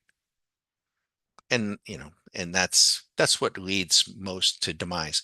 And/or the market volatility comes in like it has and gotten, one directional, either straight up or straight down. Usually when it comes in like this, it's straight up. And then folks get it very impatient, very frustrated. They're trying to trade the same way that they were trading when the market was very volatile, and they don't have a good outcome. And just about the time they quit and lock up their laptops or their computers is when the market explodes. Just about that time. But any case, I wish everyone the best. I want to say thank you for stopping by. Like I say, be sure to push the notification button. Be sure to visit the site. If you have any questions, you can email us. And you're also welcome to call from 9 a.m. to 9 p.m. But if you are in another part of the world, you want to find the question you want to ask is one. And if you're thinking about being an intraday trader and you want to use our tools, then you need to ask, is the TradeStation version that is available to US citizens available to me in whatever part of the world I'm in? That would be the first question. because it isn't to everybody. It just isn't. And then, does my country even allow it? It's surprising. There's certain countries that you would think do, and they don't. I wish everyone the best. Thank you for stopping by.